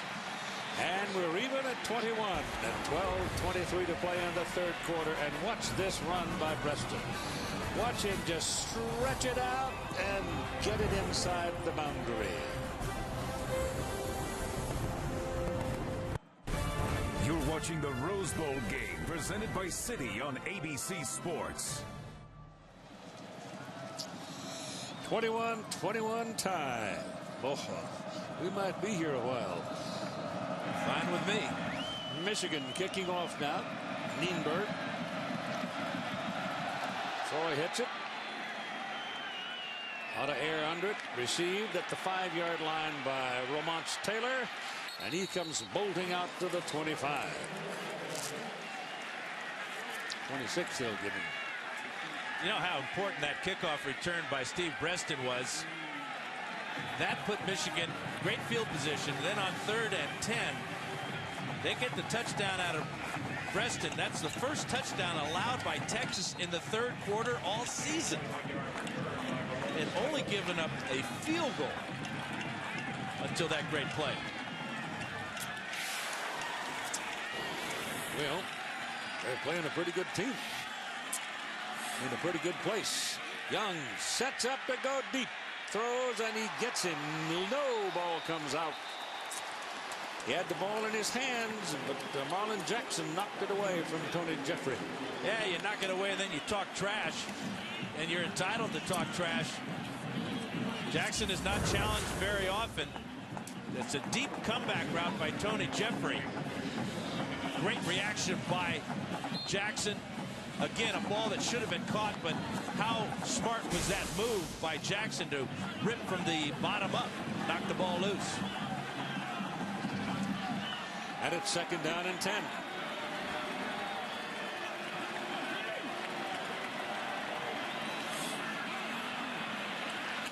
Do I see a penalty flag over here on this side? I do. There's one on the other side, too.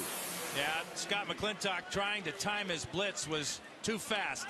He made the tackle on the play, but it's going to cost the Wolverines 5 yards.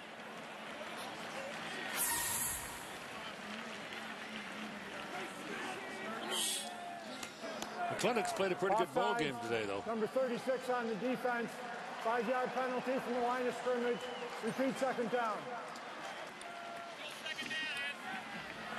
It'll be 2nd down and 5.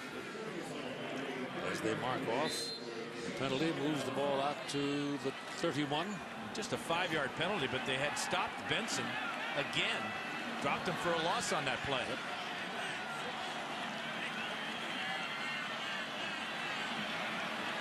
Lima Swede is the wideout on this side, number 4. They'll run it, cuts it back into the middle, that little misdirection, and he plants that left foot and drives through for 3, maybe 4.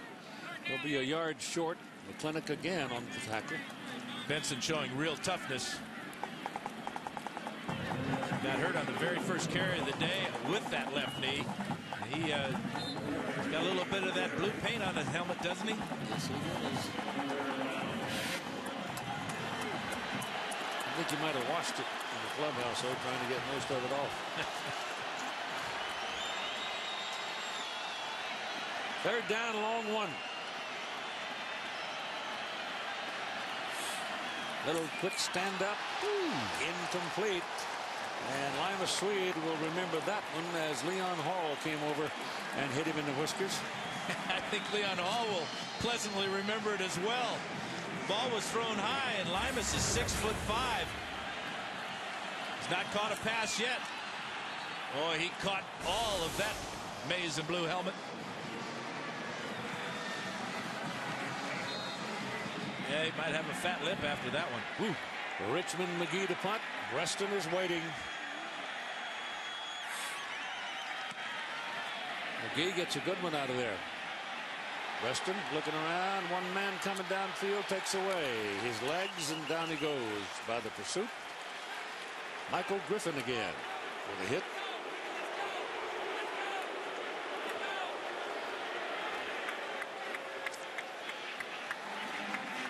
So Michigan now will possess the ball at their own 23-yard line. A 21-21 tie. Texas with that great run by Vince Young to the lead early in the 3rd quarter.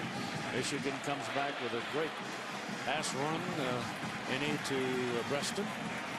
And now here's Michigan to repossess it. It's Sunday night. ESPN has its final NFL game of the season. And you've got a couple of rookies that go to be center stage. I'll tell you about it in a minute. Ball is thrown underneath. Ball is caught by Tyler Ecker. That's the 2nd catch of the game for the big tight end. And he's a yard or so short of the first down. But the football game on ESPN Sunday night, the last one of the season, will have Julius Jones and the Dallas Cowboys against Eli Manning and the New York Giants. So more information, you can log on to ESPN.com. Jones had a heck of a season. Yeah, he has.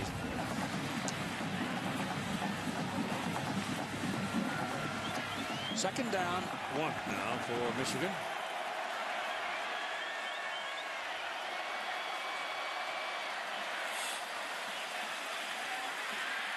It's Max Martin in the backfield to carry, number 23. He's a freshman out of Madison, Alabama. And he picks up the first down. Michael Hall. Huff on the tackle. Huff. Yeah, Max Martin, another true freshman. He's got a lot more size than Mike Hart. But once he gets a hold of things a little bit better, Terry Malone says he's like a big colt back there, just ready to run anywhere. Great speed, great size. First down, 34, 35. There goes Martin again. And he's going to have 6-7 yards on that carry. He just dropped those shoulders and just took off. Nothing fancy at all. It's kind of, here I come, boys. Try to stop me. And he's smart. He's running behind the great blocking fullback Kevin Dudley of Michigan. That time Dudley was taking care of Derek Johnson. Not called Derek Johnson's name a lot. Watch number 32 right in front of Martin. Just pinned Johnson to the ground. Second down and 3. Henny's pass. Whoa, my goodness. He threw that and completed it to Braylon Edwards, and Braylon's probably going to say Chad. There's other folks wearing blue out here. But he took another lick. Well, his number is now .1. Crowd today for the 91st Rose Bowl, 93,468. Not bad on a semi-rainy day in Southern California. We came out here this morning, had a little sprinkling of snow up on the San Gabriel. It's about a half a yard short. Well, I tell you what, there were a lot of pink noses up and down the streets, Orange Grove Boulevard in Colorado this morning when the Rose Parade started. It was brisk there last night. Got down to about 40, 41. And Henny ought to get in the hip pocket of his center, David Boss, to pick up this first down on the snake. Needs about a foot.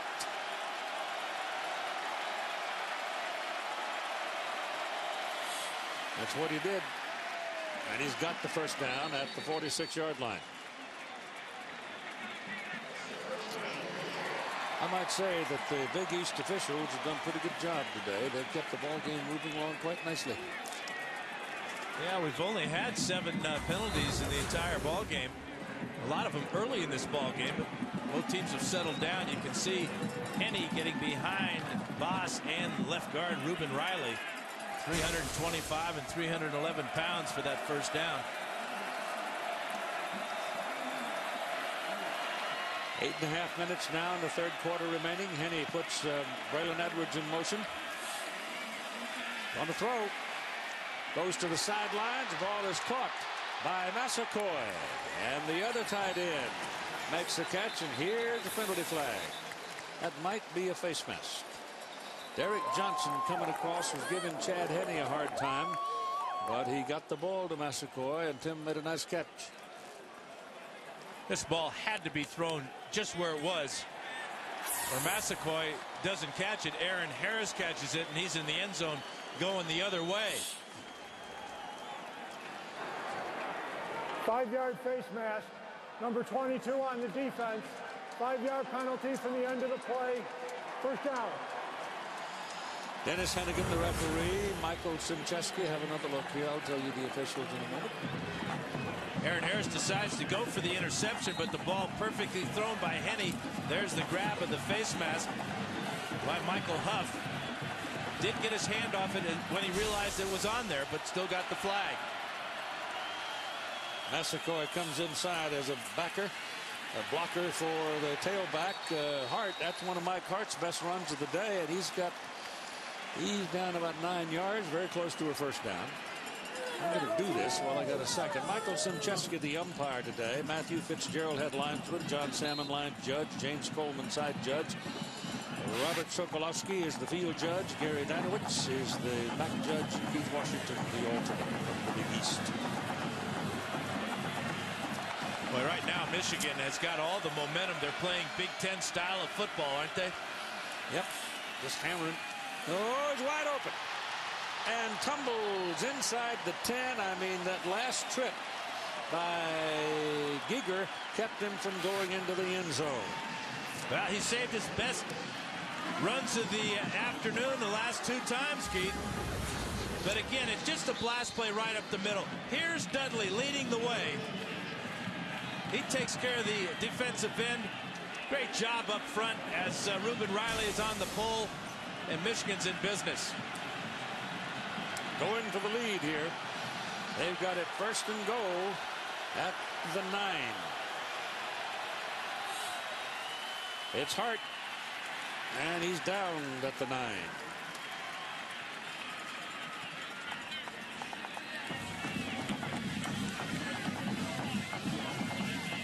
Derek Johnson came in as the defensive player of the year in college football. Michigan has handled him pretty good this afternoon. That was his 3rd tackle so far in the ball game, and a very important one for the Longhorns. Brian Robinson, that last tackle.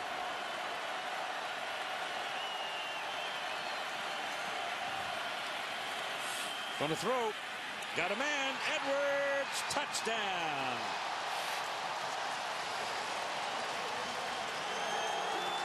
Almost impossible to stop that play. And well, since his last touchdown reception, Texas had been doubling him.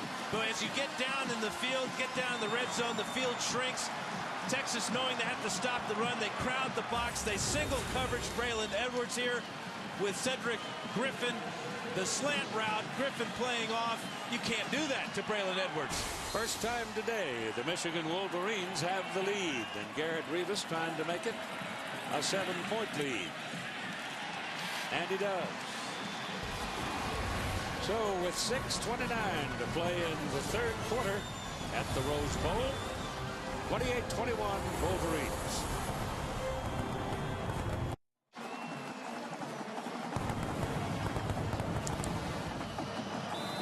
So the Wolverines go to the lead 28-21. And we'll kick it off. Nienberg puts some air under it and gives it a ride down to the goal line for Taylor. Romont's Taylor. And you just sort of hold your breath when he starts upfield. He hasn't quite been able to get to the picket line yet, but he's been very close. It'll be around the 24-25-yard line. Take a look at our Dodge defensive playbook. Number 2 is Aaron Harris right here. He's had a heck of an afternoon. 4 tackles, 1 sack, and a whole bunch of hits. This was the first play on defense for the Longhorns, and they sent a message to Braylon Edwards. Well, Braylon got the message, and shortly thereafter got his 3rd touchdown reception. Young flips it outside. Benson going to pick up 4 yards or so. That shows you a little better there, Dan. Yeah, and it was attitude too by Ernest Shazor. Could have just pushed him out of bounds, but not Ernest. He's going to take him down out of bounds. Todd talked about how Lloyd Carr wanted Shazor to play a little bit wider. He did on that play and limited Benson to about a 4-yard gain. Ernie's big enough to play that spot. He's 6'4", 229, 230. Second down, 6. Young sets up and throws, drop. The Michigan defender may have touched it, but he obscured the vision of Thomas just enough. Roy Manning messed up the play. Well, we've seen a lot of drop passes today, and that one really hurts Texas. They need something right now. They need something positive to happen. Manning goes up in the air and got a finger on that ball, and that's why David Thomas couldn't make the catch. So we'll give David a pass on that one. Heck of a play by Roy Manning. 27-yard line where it is 3rd down and 6. This is a big stop here if Michigan can pull it off. Young's back there where he's got a little more time and more vision. Gets it away, and right there's a penalty flag thrown in that neighborhood as Tony Jeffrey makes the reception.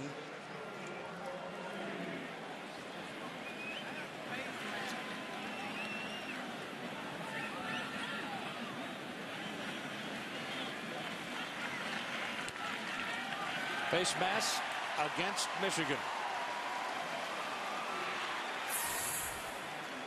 I think the face mask happened before. May not even have happened on the receiver. Personal foul, face mask, number 13 on the defense. 15-yard penalty from the line of scrimmage. First down. Grant Mason upset with the call, pleading his case, but ain't nobody listening wearing the right colored shirt. Especially that man right there. He's doing all the talking.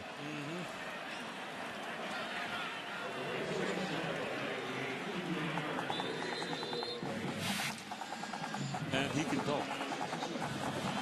And he must listen. Mr. Mason. 42-yard line, where it is a first down for Texas. They trail for the first time today, and the Wolverines are caught in the neutral zone. They were trying to time the blitz. It's a free play here for Vince Young, and he now will take the offside call. Serratos was the fellow who got caught. Yeah, it's just like Scott McClintock trying to time Vince Young's cadence, and that's just going to make this man furious. Offsides, number 59 on the defense. 5-yard penalty from the line of scrimmage. Repeat first down. Get a penalty, get a ball and out.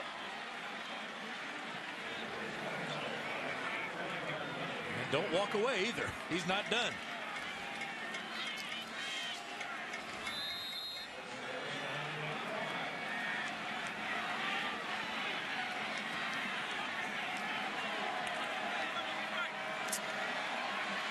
There are times when you want to say, I'm doing the best I can.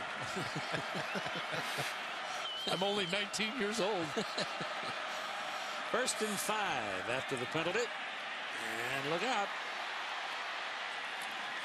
That's going to be a first down. You know, Keith, you talked about how you hold your breath when Ramon Taylor gets the ball on a kick return. You hold your breath every time this man here has the ball in his hands. I haven't seen him breathe hard yet. I don't think he does. I bet his heart's not even pumping very hard.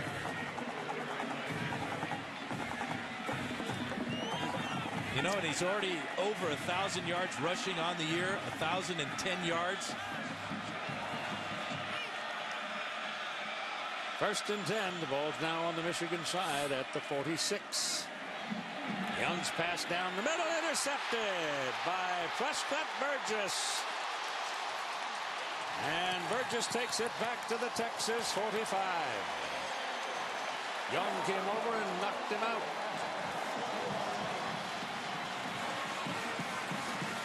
Yeah, Burgess is a former safety, now playing linebacker for the Wolverines. And he got a good deep drop. Here he is right here. He's going to drop back and just read the eyes of the quarterback. And then snatch that ball out of the air. And again, Michigan will have great field position to start a drive. Looked like Thomas might have been open down the middle. Ball thrown short by Young. They will start at the Texas 45. Hart, the deep man. Kinney wants to throw. Swings it outside to Mike Hart. And he eludes that first one and will wind up with about 3 yards. Boy, and he just delighted the Michigan sideline. You could hear them all cheering when he made Cedric Griffin rather, miss on the sideline. Just a short gain, but a heck of a move by Mike Hart.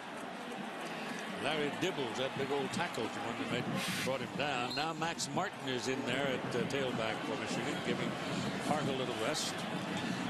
Henny now with 4 touchdown passes ties the Rose Bowl game record. Braylon Edwards has set a new Rose Bowl game record with his 3rd touchdown reception. So there's a lot of records being nibbled at here. Ball is given to Martin. Oh, it fumbled, and the Texas player knocked it out of bounds. Derek Johnson got it loose. And there's that patented reach around and knocked the ball loose by Derek Johnson.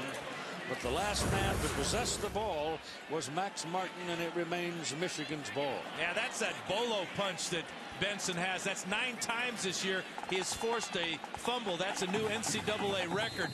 You know, you used to see Lawrence Taylor come with a chop move. Everybody copied that. I guarantee you kids are going to be practicing that move by Derek Johnson. First down, Wolverines. Ball is marked down at the 33.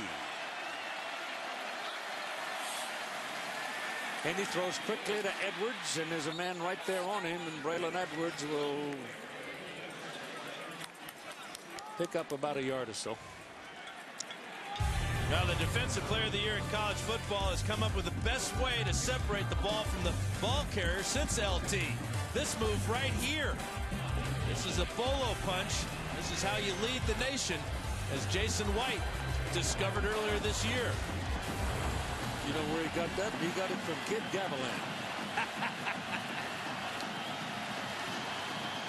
But he secures the tackle with his right arm, makes sure the running back can't go down the field, and then punches it out with his right hand. Second down and 9 for the Wolverines. They run it. His Hart struggling and fighting his way down the field for a tough 4 yards, maybe. It's just hard to get your arms around him. And because his legs never stop running, if you don't have a good grip on his shoes, he's going to step right out of the tackle. He had very little on that play, but just never quit.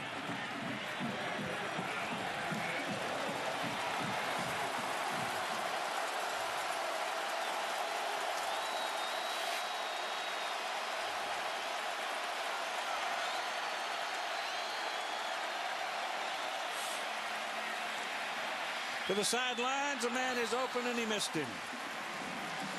Jermaine Gonzalez was 3-4 yards clear, and he missed him. Perhaps his worst throw of the day came on a big 3rd down, but Gonzalez was open by a good 3 or 4 yards. And enter Garrett Rivas on 4th down. Well, you're just not going to get a wide receiver on an out route any more wide open than that. You can see that Rivas well within his range. 12 out of 16 from this area of the field. The snapper is Ross Mann. Adam Fendley, the punter, holds, and Garrett Rivas now trying to give his team a 10-point lead. It's good. Just made it.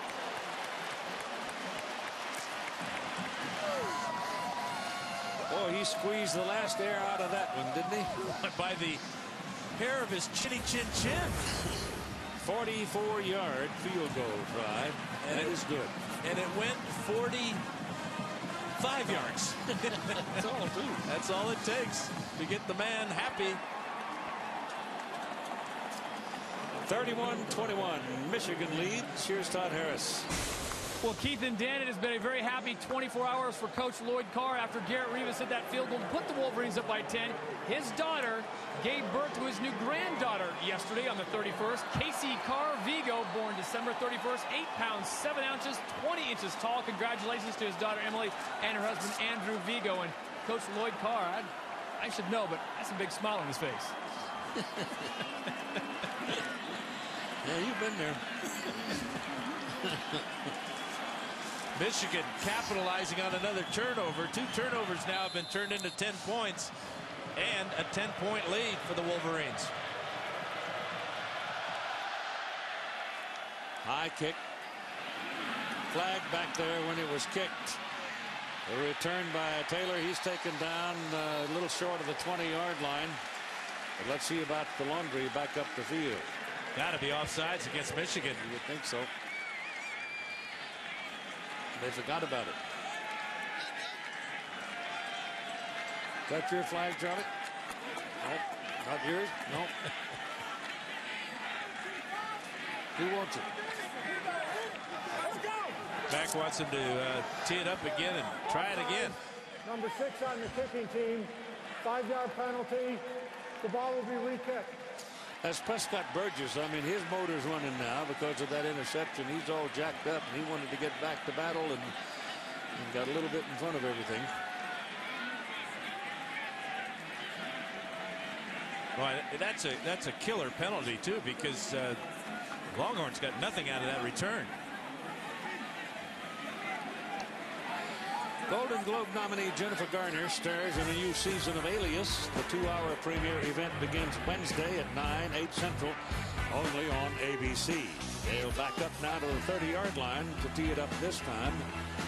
And we'll see where Taylor winds up after he receives this, and if he does. They had him a little short of the 20. It's little things like this that add up to the sum. And Nienberg does not have a real strong leg, stronger than Rivas's, but not one that can reach the end zone from here. Oh, maybe. Well, barely. Yard deep. And a penalty flag, and look where Taylor is, though. Look where Taylor is. The ball comes out on the sideline, but they're going to call that one down. He's out beyond the 30-yard line, but there's penalty flags all over the field, and that's very likely a push in the back. And the penalty flags are in the middle of the field, nowhere near where the return was happening. All the blocking trying to knock down the wedge. Holding by Texas.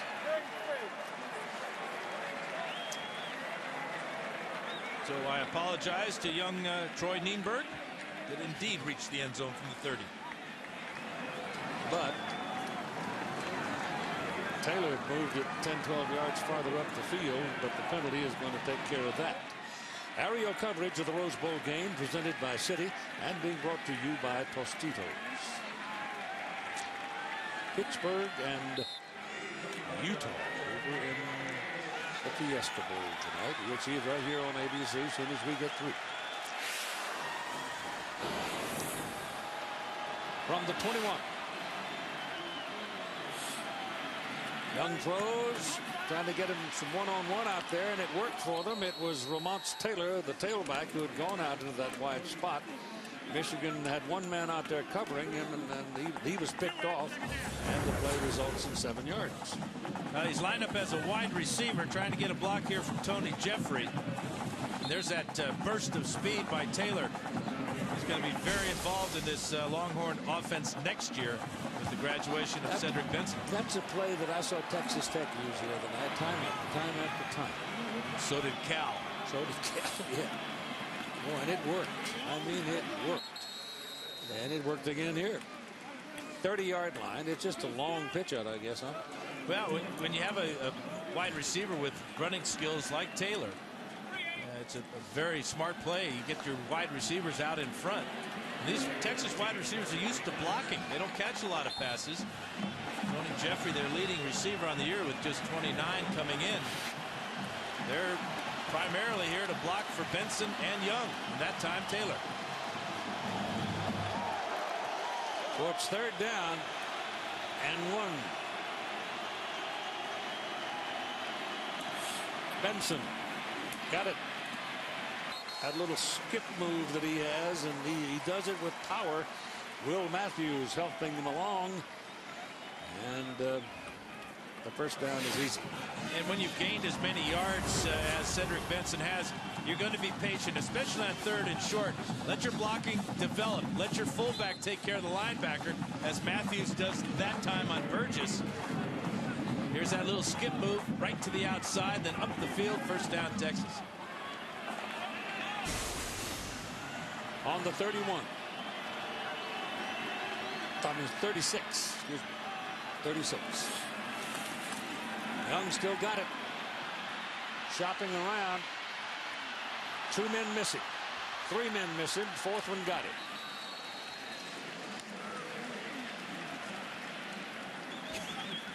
You know, he's not very well acquainted with that fall down stuff, is he? He's not really a quarterback. He's just too good. Too good a runner. Beautiful 20-yard touchdown run today. A 60-yard beauty. This one just for 6 yards, but he embarrassed a whole bunch of Wolverines on it. Time ticking away here at the close of the third quarter. And we've reached it. It's Michigan 31, Texas 21 after 3 quarters of play. And ABC Sports presentation of college football will return after this message and the word from our ABC station.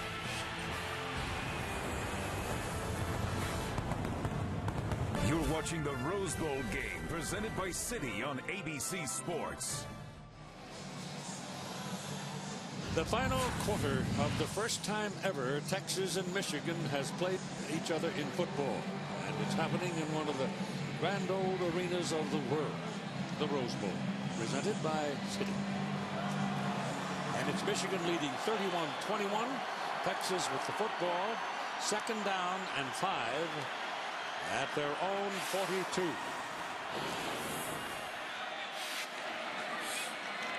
Vince Young, that little flip outside, and that one is not held by Cedric Benson.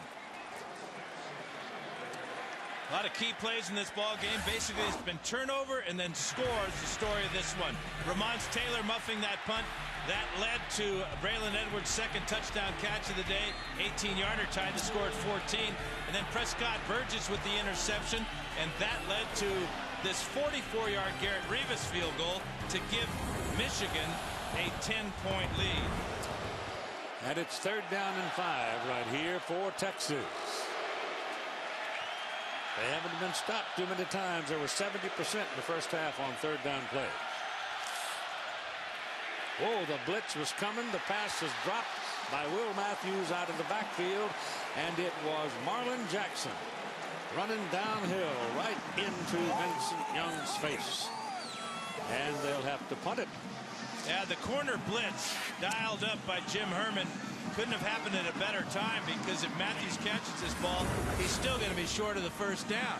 But he doesn't catch it. Shazer is there to make sure with the hit. He heard the pounding hooves. Some big feet, too.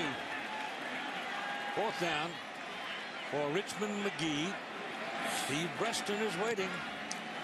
Oh, poisoning himself, but I tell you, that's a beautiful kick by McGee. That is really a good one. He had a lot of air under it, 46 yards and no return.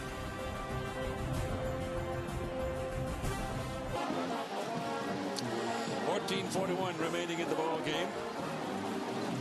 Michigan with the football now at their own 13-yard line.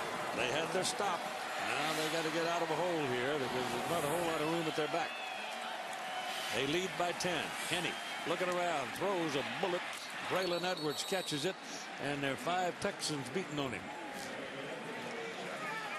Michigan has been very good protecting the ball all year long. Only lost 9 fumbles on the season. Been intercepted 12 times. They've got that +4 ratio, which is now up to +6, having taken the ball away from the Longhorns twice today. That reception was good for 4 yards at 2nd down and 6.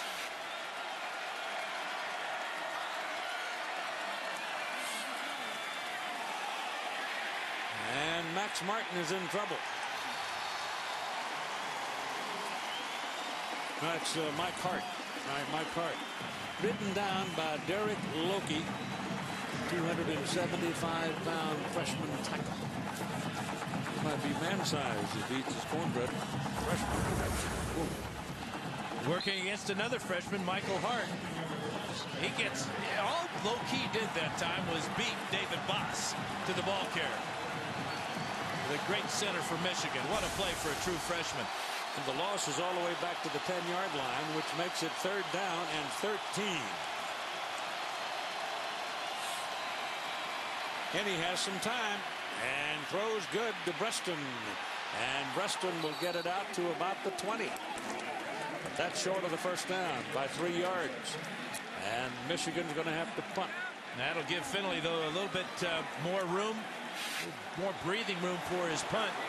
But I was impressed with Henny that time, coming down to his outlet receiver in Preston and not forcing the ball down the field and risking an interception. Texas grabbed the lead in the first quarter. Michigan tied. Texas back to the lead. Michigan tied. Texas back to the lead. Michigan tied at 21. Then went ahead finally in the third quarter, 28-21. And then a field goal made it 31-21. That's where we are. Michigan leading by 10. They need a big hit here by Adam Finley. Romont's Taylor is waiting for it. They come as hard as they can. The kick is low, a liner. There's room for Taylor. The first man, no, it's Ross. It's Ross back there, not Taylor. And Ross making the catch, zigzagging back up. The ball came out, but after the man was on the ground, and it's the return puts the ball on the Michigan side of the field. So now here's Texas with an opportunity. Very good field position at the Michigan 49.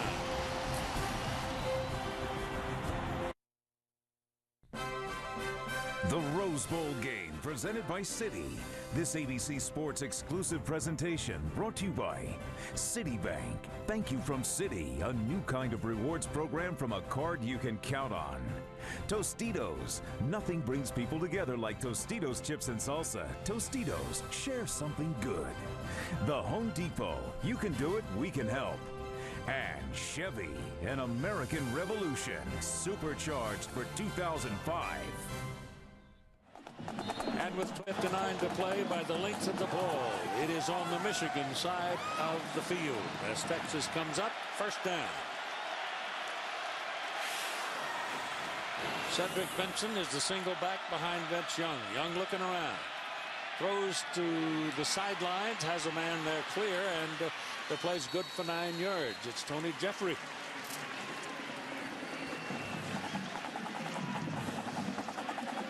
Positive play on first down is very important for Vince Young. This offense has struggled here in the second half. To get that one complete and set up an ideal 2nd and 1 situation.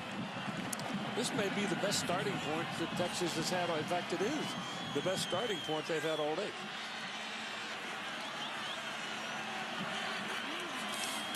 That's Benson. That's a first down.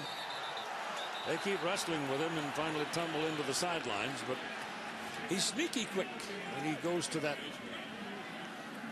slant off the outside there. He's got 5-6 yards on you before you know it. Yeah, he shifts gears very smoothly.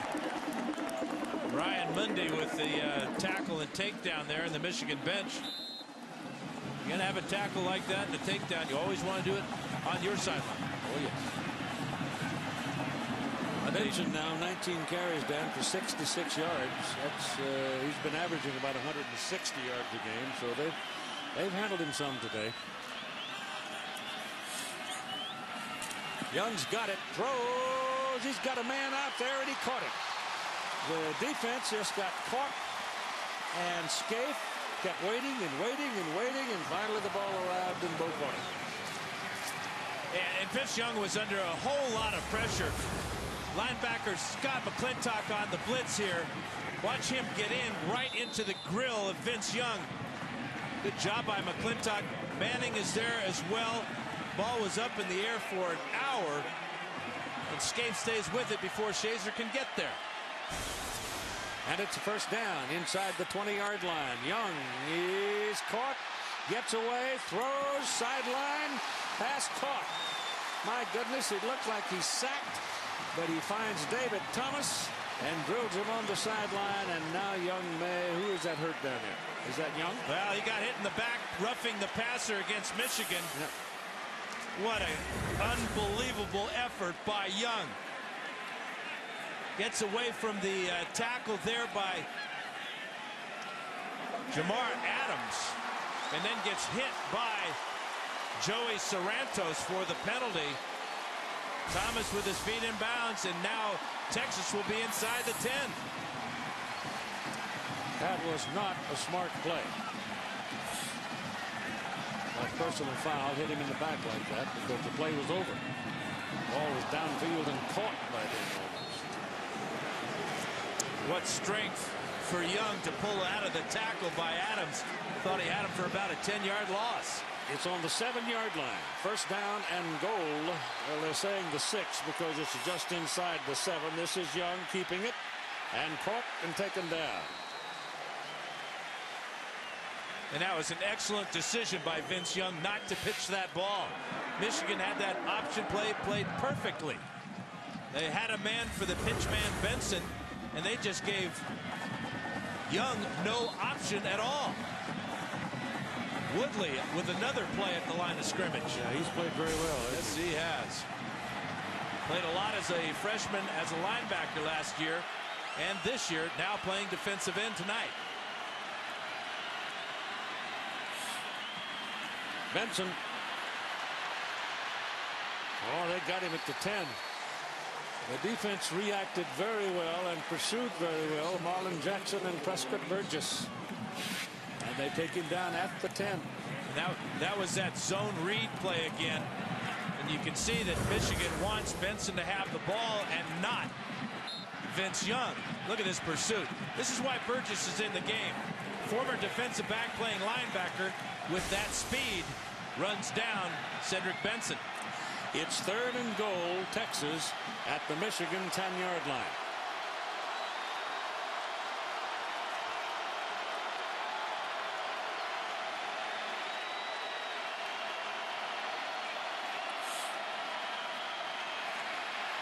Young looking around, wants to throw and gets away and scores. No. Unbelievable.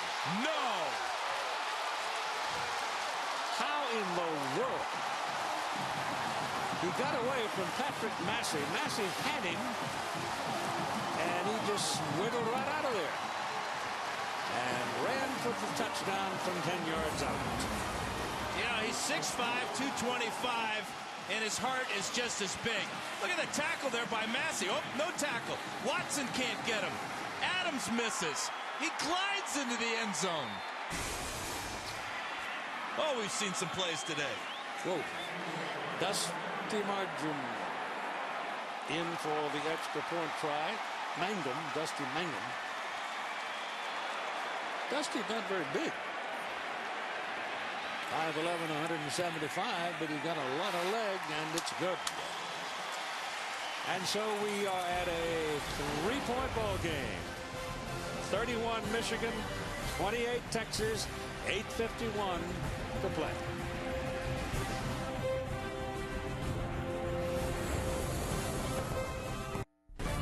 You're watching the Rose Bowl game presented by Citi on ABC Sports.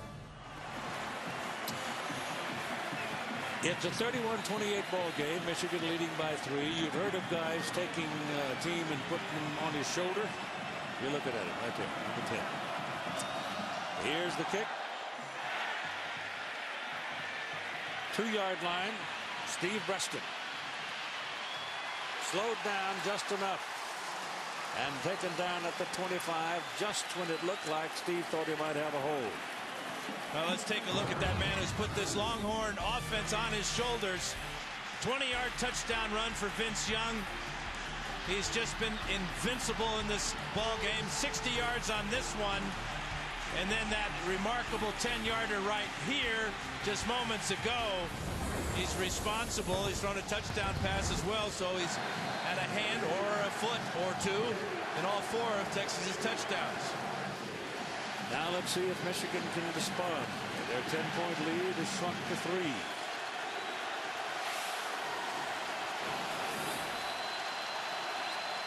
Kinney gives to Hart. Bounces outside, but he does so with a Longhorn hanging on to him, and he's not able to get much out of it. 4 yards. Ryan Robinson was the Texan that had a hold of him. He may have hurt him too, Keith. He got up limping a little bit. See if Michael Hart can keep going. He's not putting any weight on that right leg, though. Preston has come back into the ball game for Michigan. Figuring they're going to gang up on Edwards. That's Preston in motion. Kinney gets it away. Ball is caught. That's Edwards. And Braylon Edwards with another big play for the Wolverines. Will take it out across the 45 to the 46 and a first down. And it's another 100-yard receiving day for Braylon Edwards. 10 catches now, 111 yards. He's caught a number of these short passes, but this one he finally gets a chance to run with it after the catch as Michael Huff goes flying by. And Tim Crowder's got to make the tackle way down the field. Ball at the 45.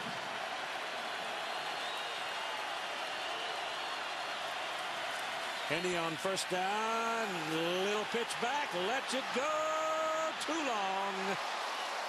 Throwing for Edwards. He had pretty good coverage. Aaron Ross was running right with him.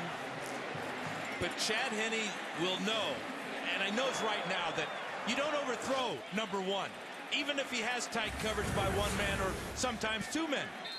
It's really a brilliant call by Terry Malone because they get single coverage on Edwards by Aaron Ross. Now just throw the ball where Edwards can out-jump Ross.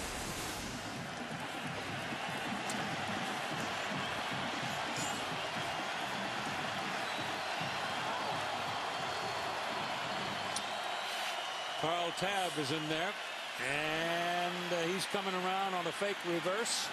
Ball is handed off to Hart inside, and he didn't spread the defense a whole lot with that reverse action. And Hart was able to find enough room, however, to pick up the first down. So I guess any little crack you can make by misdirection helps. Yeah, absolutely, and it's good to see that Hart is okay cutting off his right leg right there to pick up that first down. You can see just how difficult it is to tackle him as Aaron Harris misses.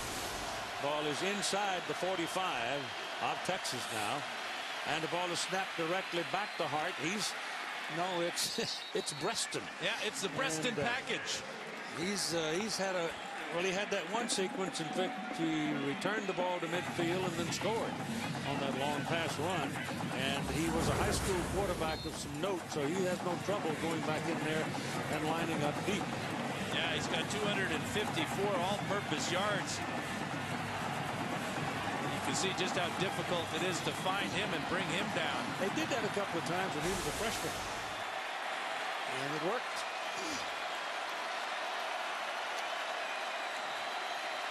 It is Hart this time who's beat. That's a backward pass, but it's completed to Breston, and Breston is thrown down past the first down marker, and now we've got a flag thrown right back over here at the line of scrimmage as two of the big uglies got tangled up and had a go at it. That's not pretty either.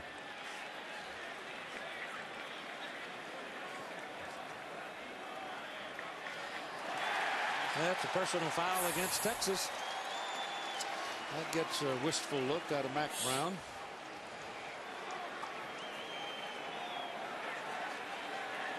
Boy, Michigan has responded to that young touchdown, haven't they? To him.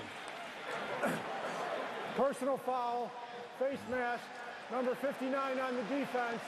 Penalty is half the distance to the goal from the end of the play. First down. So he's inside the 30-yard line, and that is a big penalty. Next weekend, the NFL playoffs kick off with a wild card Saturday on ABC. Coverage of our doubleheader begins at 4 Eastern, 1 Pacific, here on ABC Sports. Go Chargers. Yeah, how about that? Great day, great year for them. You know, going back is this penalty. Well, it's a 15-yarder. No, but from after the end of the play, so from where that last snap occurred, that is a huge. Just a killer. Yeah. And that play selection by offense coordinator Terry Malone was great. They put Edwards in motion to draw the coverage away from Preston and gave Preston single coverage. And it's just inside the 15-yard line. That's about 3, no more than that. Not even that much. Now the game plan for Michigan was to run at number 11, Derek Johnson. They've done a good job of keeping him in control. He had that one great play where he forced the fumble, but Texas did not get the ball because it went out of bounds. Second down, still about 10. because he had hit the ground before he bounced.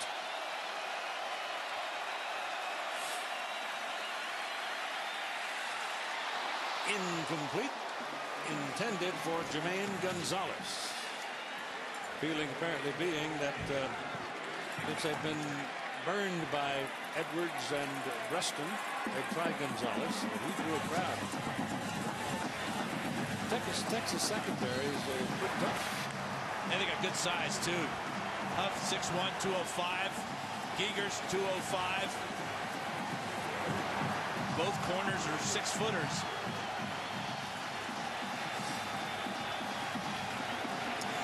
Third down. And call it 10.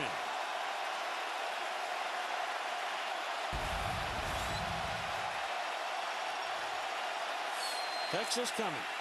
Balls away. Overthrown. Intended for Edwards. Coverage by Griffin. And it's fourth down. Here comes Garrett Rivas. Now is a great call by defensive coordinator Greg Robinson to bring the heat. Risky call because you've got single coverage outside. But when Henne set that back foot, the Longhorns were right in his face, causing that overthrown ball. I got to believe old Greg's one of the possibilities for Syracuse. I don't know why I feel that way, but I do. A good choice for a lot of schools. You bet.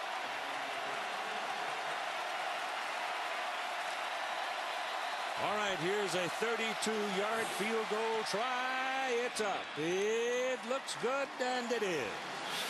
So Garrett Rivas from 32 yards gives Michigan a 4-point lead over the Texas Longhorns.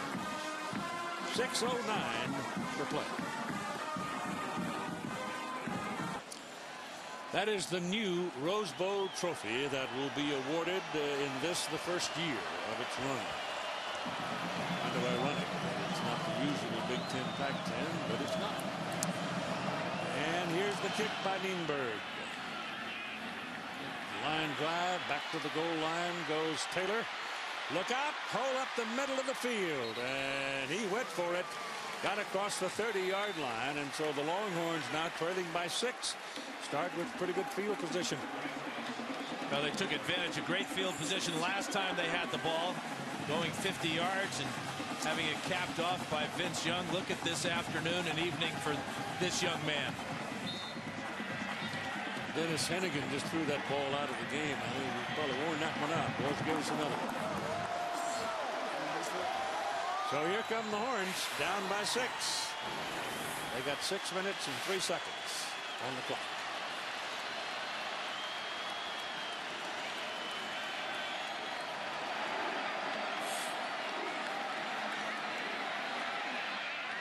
That sidearm shot to Tony Jeffrey is good to midfield. You know, what do you do if you're Michigan on defense? You can't afford to blitz Vince Young, because if he runs out, he's gone. You can't allow him to sit back in the pocket against your zone defense and let Tony Jeffrey find the dead area in that zone. Out to midfield in one play for Texas.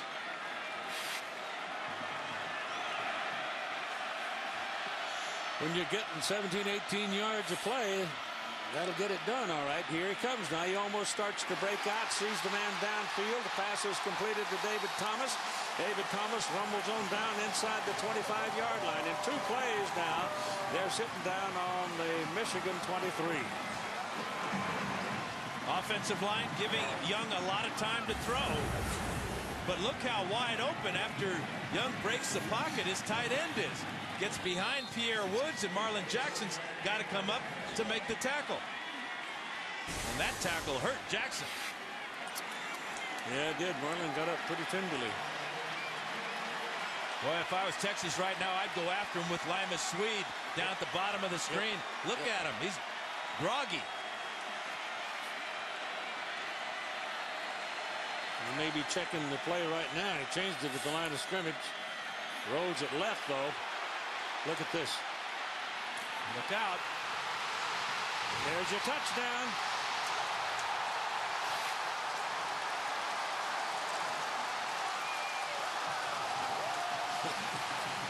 You know, Keith, we just showed the Rose Bowl trophy. I think this young man may be looking at another trophy. That stiff arm trophy, you know, they give away back in New York. Yeah.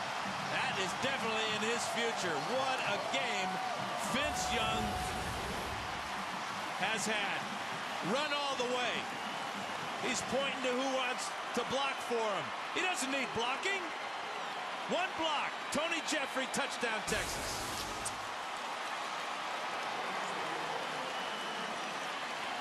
Dusty Mangum for the point. And the lead.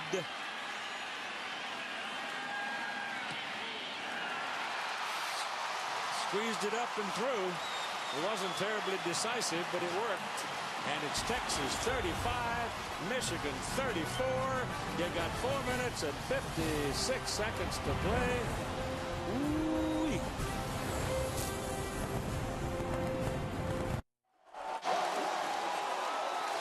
(35-34) Texas.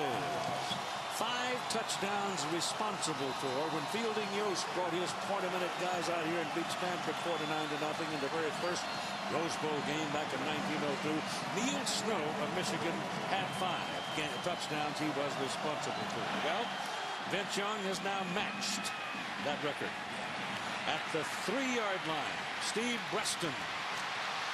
Preston is on the roll. He's on the move. He's down to the 45, 44-yard line of Texas. Richmond McGee brought him down. The man that kicked off saved the touchdown. And Mr. Yost would be very proud of the fight in the Wolverines as they respond with another great kickoff return from Steve Preston.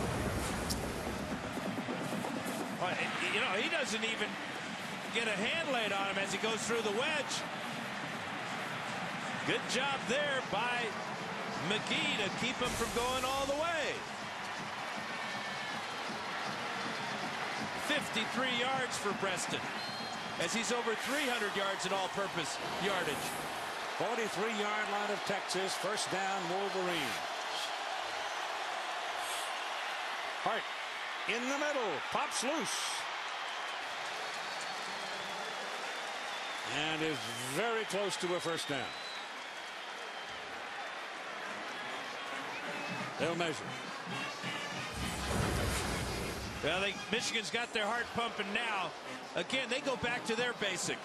A lead play behind Dudley. And Hart picks up 10 yards.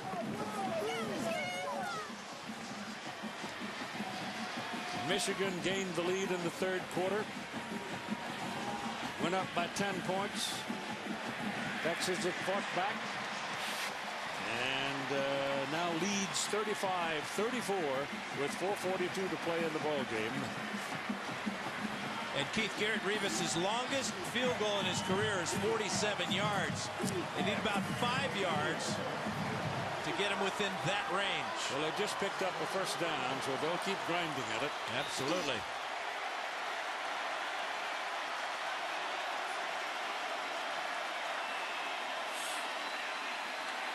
Hart ran right over the top of a Longhorn that had penetrated the backfield, just stepped over him and wound up. He went over Derek Johnson. That's remarkable in itself. It's not just any old linebacker. That's the Nagurski winner and the Butkus Award winner. Picked up 3 yards.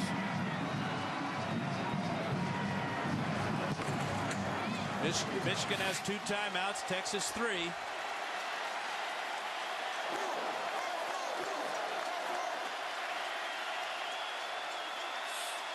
Hard again. Grind away. And he gets down to the 25. It'll be 3rd down and 2. And he's not picky about who he breaks his tackles with. Tim Crowder, defensive end, number 80, couldn't bring him down.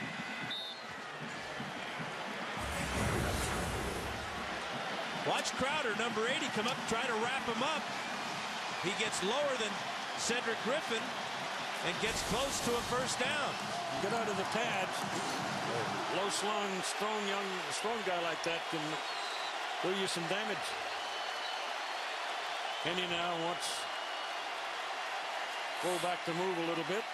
Roll out, pressure coming from the back, ball thrown, no good. Braylon Edwards, the ball was thrown very hard, and he had to lay out for it and just simply couldn't reel it in. So now you have 4th down and 2. And you got to kick it.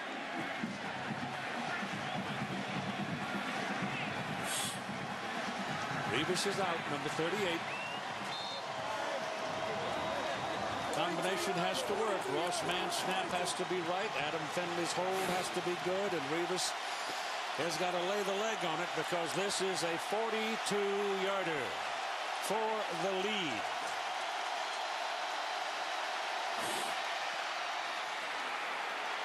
Oh, it's good.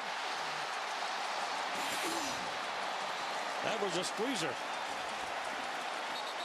But it counts. And so the Michigan Wolverines have gone back to the lead on this 42-yard field goal by Garrett Rivas.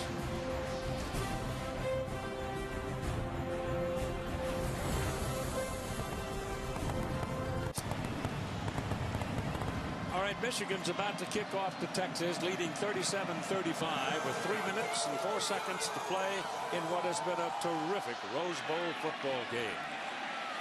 The kick driving Taylor back to the 3. Here he comes.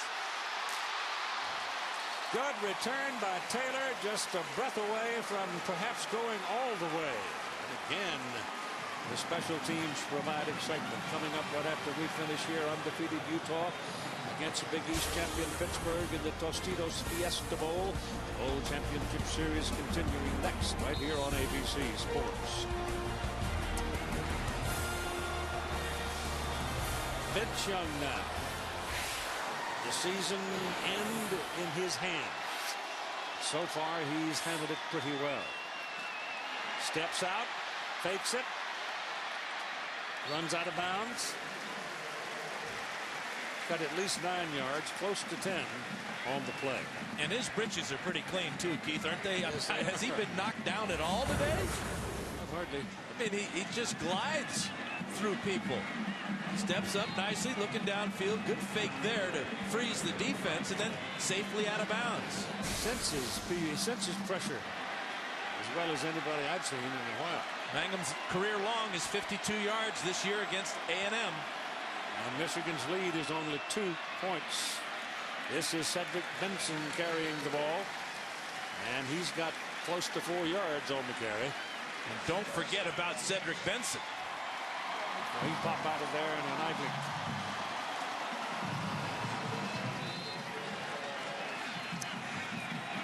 .240. Texas has all 3 of its times up. Little short pass, just flipped ahead to O'Scafe.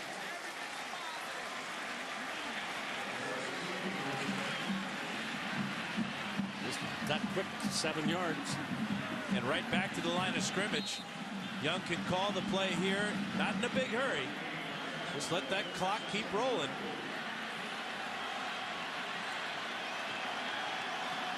A lot of time left on the play clock. They snapped it at 15 seconds. This is Young keeping. And down to the 30-yard line. Marlon Jackson locked his legs and just hung on. Great tackle by Jackson, or that's touchdown number 5 for Vince Young.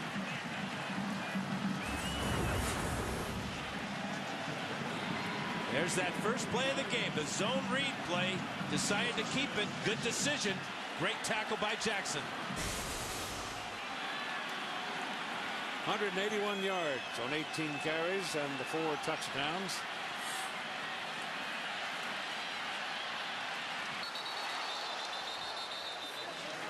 I'm waiting to see him bent backwards. Marlon Jackson again on that tackle. I think one time tonight they turned him upside down. Otherwise, he's been going toward the goal line. And he has his place kicker, Dusty Mangum, well within his range. Marlon Jackson came on the corner blitz that time. Gets the tackle. The ball is down. Ground cannot cause that fumble. Good call. Timeout charge to Texas, taken by Texas. So they each have 2 now, with 1 minute and 29 seconds to play in the bowl. And right now, if I'm Texas, I just leave the ball in number 10's hands. A phenomenal performance by Vince Young. To capsulize for you, Dan, if I could for a moment, Vince Young, 5 touchdowns he's been responsible for. Chad Henne has 4 touchdown passes. Steve Preston, 315 all-purpose yards. Braylon Edwards, 3 touchdowns. And Garrett Rivas, 3 field goals. That ought to keep the water cooler humming. Well, and people say, well, who does he remind you of? Well, after this performance, he doesn't remind me of anybody. I've never seen anybody, running back, quarterback, wide receiver, take over, make the plays that Young has made today. At 315 yards by Preston is also a Rose Bowl record. All right, out of the shotgun with 3 wideouts. Keeps it middle of the field, and he's a yard or so short of the first down. And the clock runs. You know, when you have Vince Young in the backfield with Cedric Benson, you have 2 tailbacks. That was just a single wing play. Direct snap to Young in the shotgun. He's just going to take it off of left guard and almost pick up the first down. Under center now. Keeps it. Dives for the first down on 3rd down and a yard. And he looks like he's got it. He does have it. They'll make sure. Michigan defensive guys are probably huffing and puffing and say, we'll measure it. That'll give them a chance to get a breath too. Well, you see, Gabe Watson, hands on hips. Most of his teammates have their hands on their hips. That's an indication that they are winded, and they should be winded. They've been chasing number 10 all night long.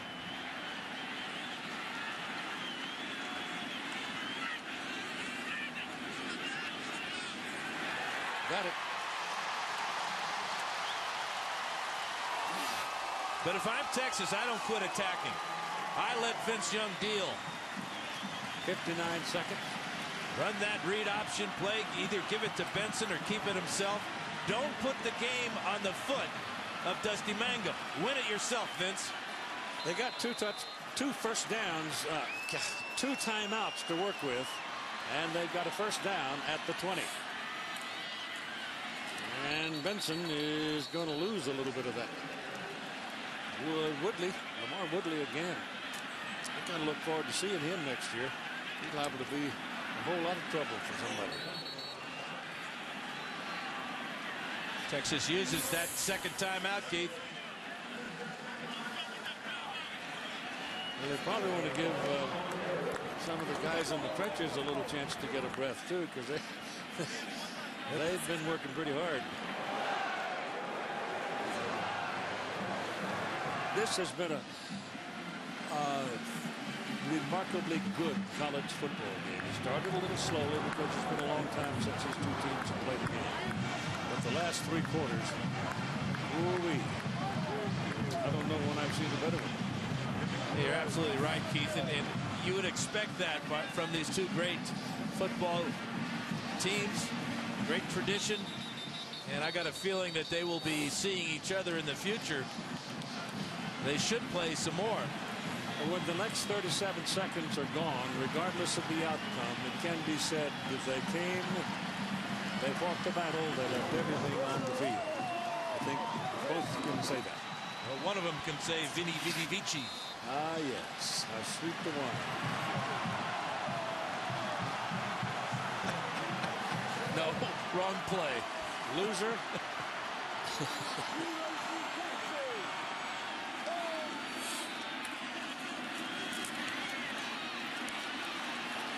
That, folks, is rolling around in the mud, the blood, and battling in the trenches. They were trying to get the ball in front of the goalpost. They were.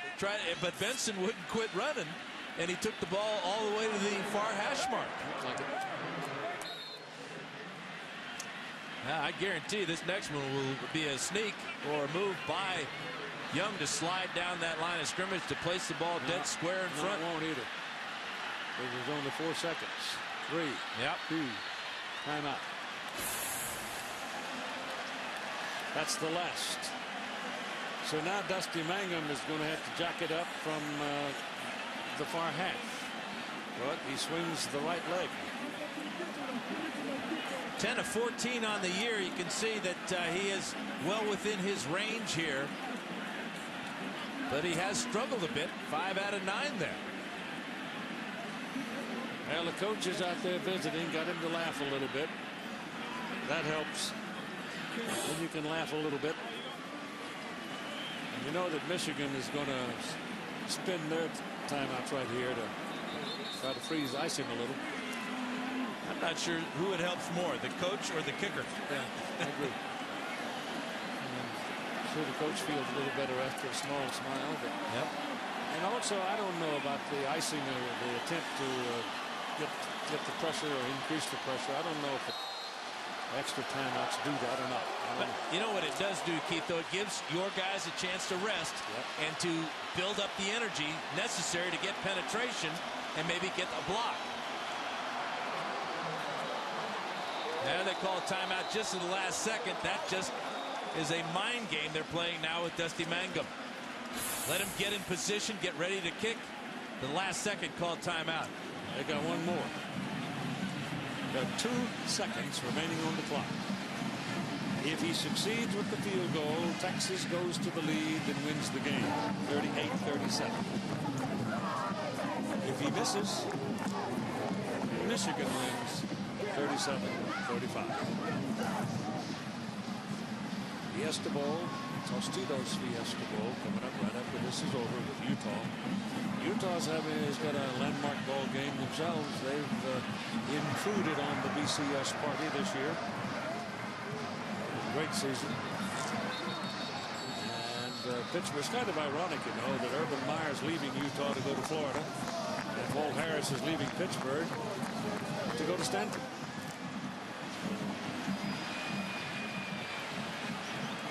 I'm sure John Junker and his folks worked very hard to keep getting that labeled the lame duck bowl. All right, here we come again. Michigan still got a timeout to drop on him. And they do it. Why not? Oh, Dusty might just take a little jog around the stadium to keep that leg warm because well, he looks pretty loose. Yeah, he's a kicker. They're all just a little bit loose. They're different. You know, what he's trying to do is visualize. Visualize the snap, the hold, the kick. McGee goes over to talk to him. Probably had been saving that joke all year for this moment. Keep him loose. I don't know. Dusty looks like he's pretty loose on the ball. He'll be all right. Yeah, he's a senior. He's been here before. And he is here now. Now they can't stop the clock anymore. Here is the moment. Thousands of flashbulbs popping in the Rose Bowl as they try to record this play. This is for the win. Good. Texas wins.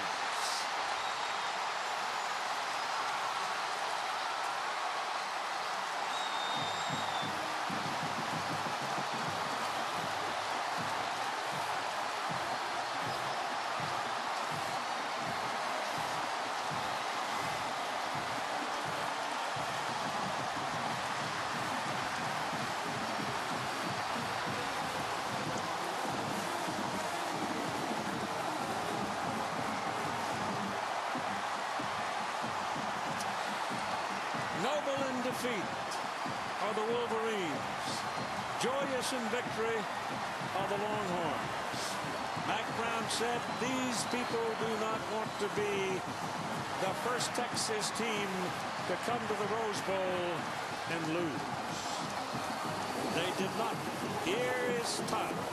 Well, Keith, I like Gatorade, but I don't like it that much. Coach Mack Brown, you just got the bat. This must be phenomenal for you. Redemption. A lot of people thought you didn't belong here. You came, and you beat a fantastic Michigan team. Well, Todd, give Michigan credit. Keith said it on Wednesday to our team or Thursday. It's a shame that Texas and Michigan. Congratulations, Coach. That's the kind of class they are. What a great game. Give Michigan credit. Give our kids credit. They've come from behind and won all year. They believe, and it's a lot of fun. We've got some hard word to hand out to you, but congratulations. We'll see you up on the stage. Keith, back up to you. See you there. All right. Congratulations to Mack Brown and his players. Congratulations to Lloyd Carr and his players.